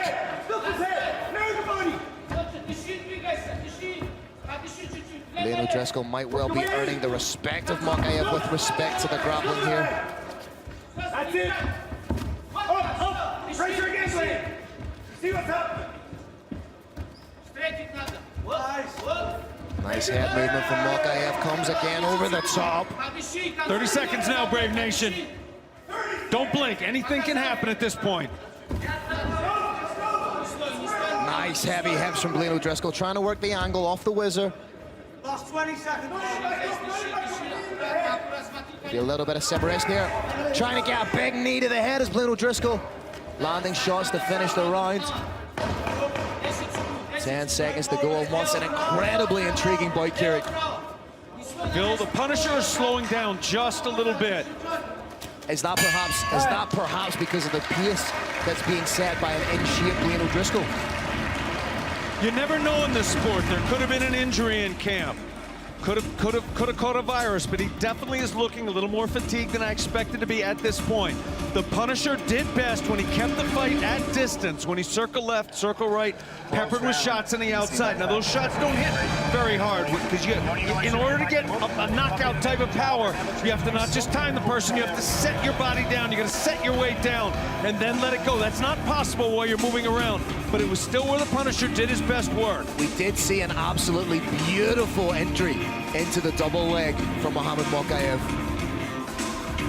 There it is, just that duck under double, turns the corner on it majestically, but Blaine, very much like a wrestler, doesn't want his back on the mat at all, pops it right back up. It comes down to what we were saying about how much energy do these takedown attempts take out of Muhammad Mokaev when, yes, he scores his shots, and again with that duck under takedown. Phil Kavanaugh thinks he sees a tell in Mokaev. He thinks there's a tell. Okay, keep that hand first. Nice, Blaine. Keep the hand. That's it again. Come back to that left hook to bite. SBGI believes they see something. Fantastic. Beautiful double leg to a back take. One hook's in. There you go, your legs are out. O'Driscoll doing the right thing by trying to get to the cage, pushing down on the knee to try and get back up. Don't engage us round. There you go, stand. Don't wait. Work in the grip. Get an elbow in. Come on. 1 minute in, Blaine. Both these fighters incredibly keep that 2 against 1. well conditioned. Mokaev trying to land that elbow twice. Again, just Mokaev's entries into the takedown carry are beautiful to watch. As is his timing, as is that spinning back fit, spinning elbow. It's an incredibly dangerous shot to throw. He just threw it twice. He's showing extreme confidence. Oh, rear naked choke. It's tight. He did beat Jimmy Kelly via rear naked short choke. He's got the hips in. Oh, there's the top. That is absolutely huge from Muhammad Mokaev.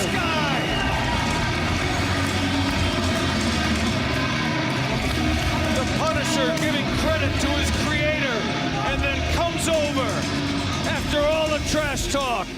Nothing but love between these two now. Gonna take a little walk around the cage with their arms up. Huge thank you to Blaine O'Driscoll. Huge thank you to Muhammad Mokaev for one extraordinarily exciting fight. That is an absolutely huge win for young Muhammad Mokaev. Again, only 21 years of age, an incredible performance. Another finish win, still undefeated.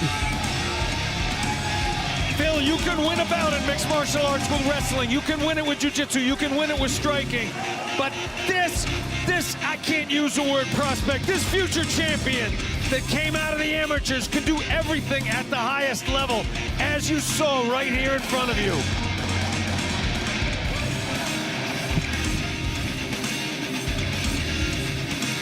Having given thanks to his creator, Muhammad Mokaev, very rightly enjoying this moment under the spotlight, literally under the spotlight. There is not one, not two, but 17 spotlights over me, and they are all on the Punisher.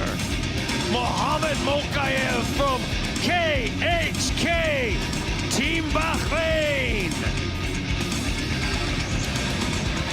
Official cards are being taken over. I can watch them being handed off right now to Carlos Kramer.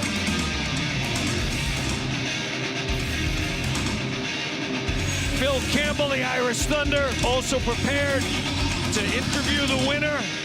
I hope very much that he gets a chance to interview both fighters. Because of the incredible nature of this bout, absolutely it's due to the winner, but you have to give credit where credit is due. Blaine O'Driscoll gave him a run, gave him a test, and Muhammad Mokaev passed with an A+++++.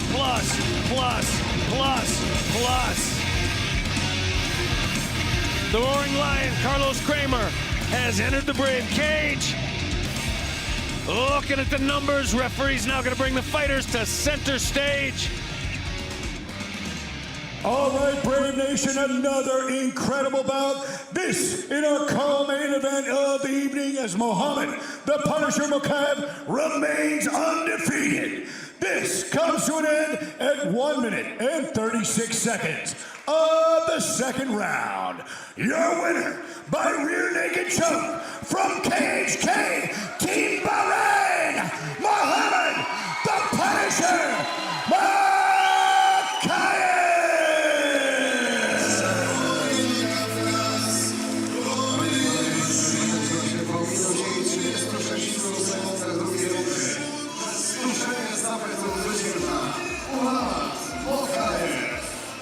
All right, ladies and gentlemen, I'm here with a victorious Muhammad the Punisher Mokaev.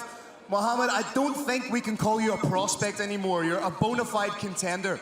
What does it mean for you to get a win like that against somebody as good as Blaine O'Driscoll?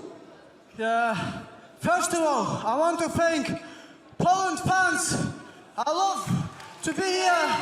First time in Poland, my 30th MMA win streak in here. So this means a lot. Guy, 3 times more experienced than me, 29 years old. Now, young generation taking over. Now, you got to the second round. What adjustments did you make in between rounds to get the finish? What did you change up? To be honest, I could finish in first round, but I didn't want to rush out. Very experienced guy from very good gym. Hey, Joe, where's the t-shirt? I love Dagestan. Alright, where are you, brother? So still undefeated. You're going to make sure John wears a t-shirt saying, I love Dagestan. What's next for you? What are your thoughts on the competition that are already in the flyweight championship? Thoughts on guys like Shorty Torres, Ali Bagutinov, Velimurad Alkasov? Yes, Shorty is my teammate, but he went distance with Blaine.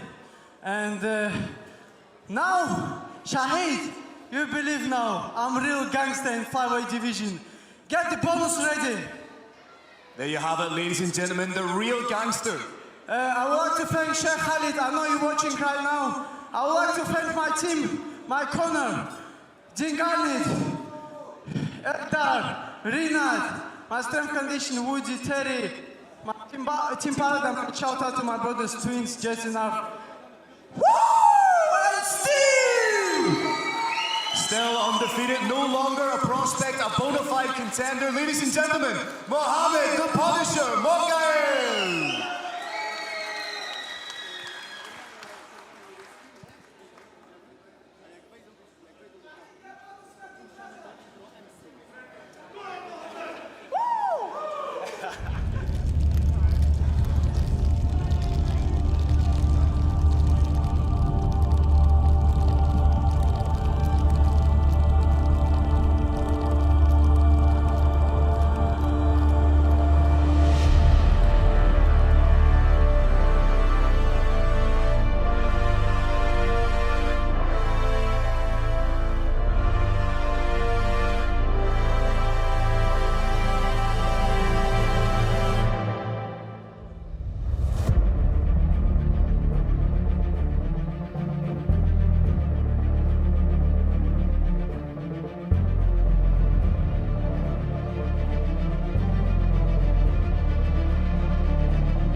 Amin Ayub is hoping to end the lightweight title curse and become the first divisional champion to defend his title, as he takes on top contender and heated rival Ahmed Amir in a lightweight title bout of epic proportions.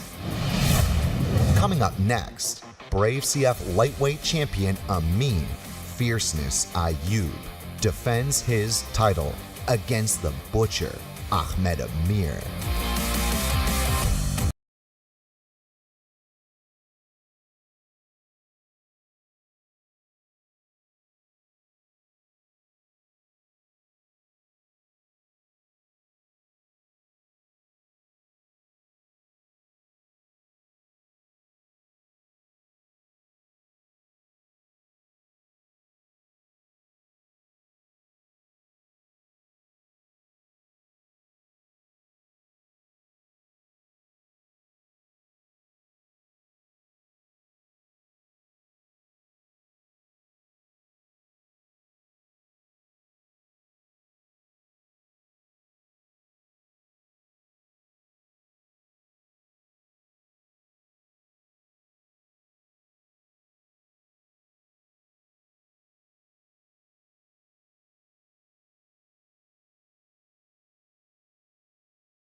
Ladies and gentlemen of Brave Nation, this is the fight we've all been waiting for. Let's call both our warriors to the cage for our main event of the evening.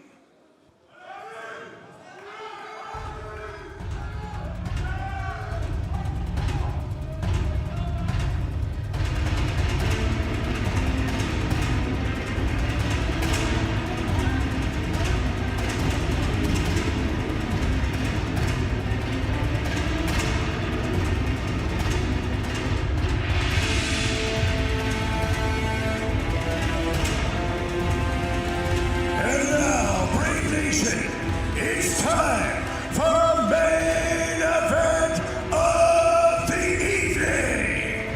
Two men enter, only one man leaves with his arm raised in victory. Who comes out on top on this amazing main event? It's time to find out. Bad blood is here. One of the most heated rivalries in lightweight division history gets resolved tonight.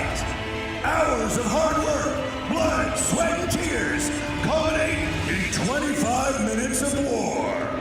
An amazing clash between two of the most dangerous lightweights in the world of mixed martial Martial Arts with Brave Combat Federation's world title on the line.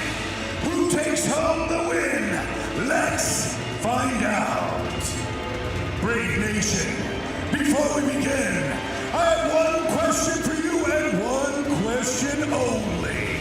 For all those watching in beautiful Poland and the millions watching around the world, Brave Nation, are you ready for war?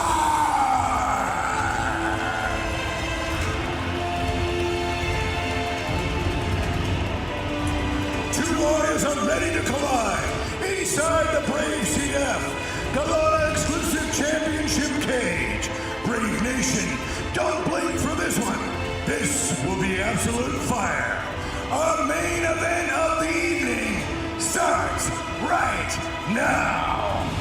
5-minute rounds for the Brave Combat Federation Lightweight Championship of the World. Your 3 judges for this bout are Cesar Wojciechowski, Simon Bonkowski, and Maciej Motilewski.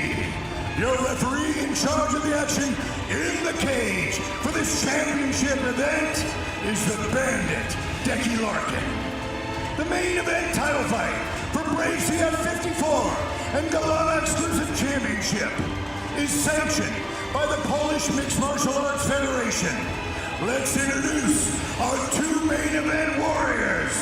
Brave Nation, it's time for war! Introducing your first warrior. Fighting out of the blue corner! This man is a mixed martial artist with a professional record of 11 wins, 3 losses, and 1 draw. He stands 176 centimeters tall and weighs a ready 70.2 kilograms. Representing KHK, Team Bahrain, and fighting out of the magnificent Kingdom of Bahrain by way of Egypt. Introducing the challenger, Ahmed the Butcher Amir.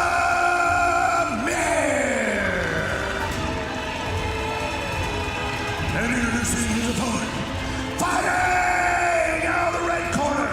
This man's a mixed martial artist with a professional record of 16 wins and 4 losses. He stands 180 centimeters tall and weighs a ready 70.2 kilograms.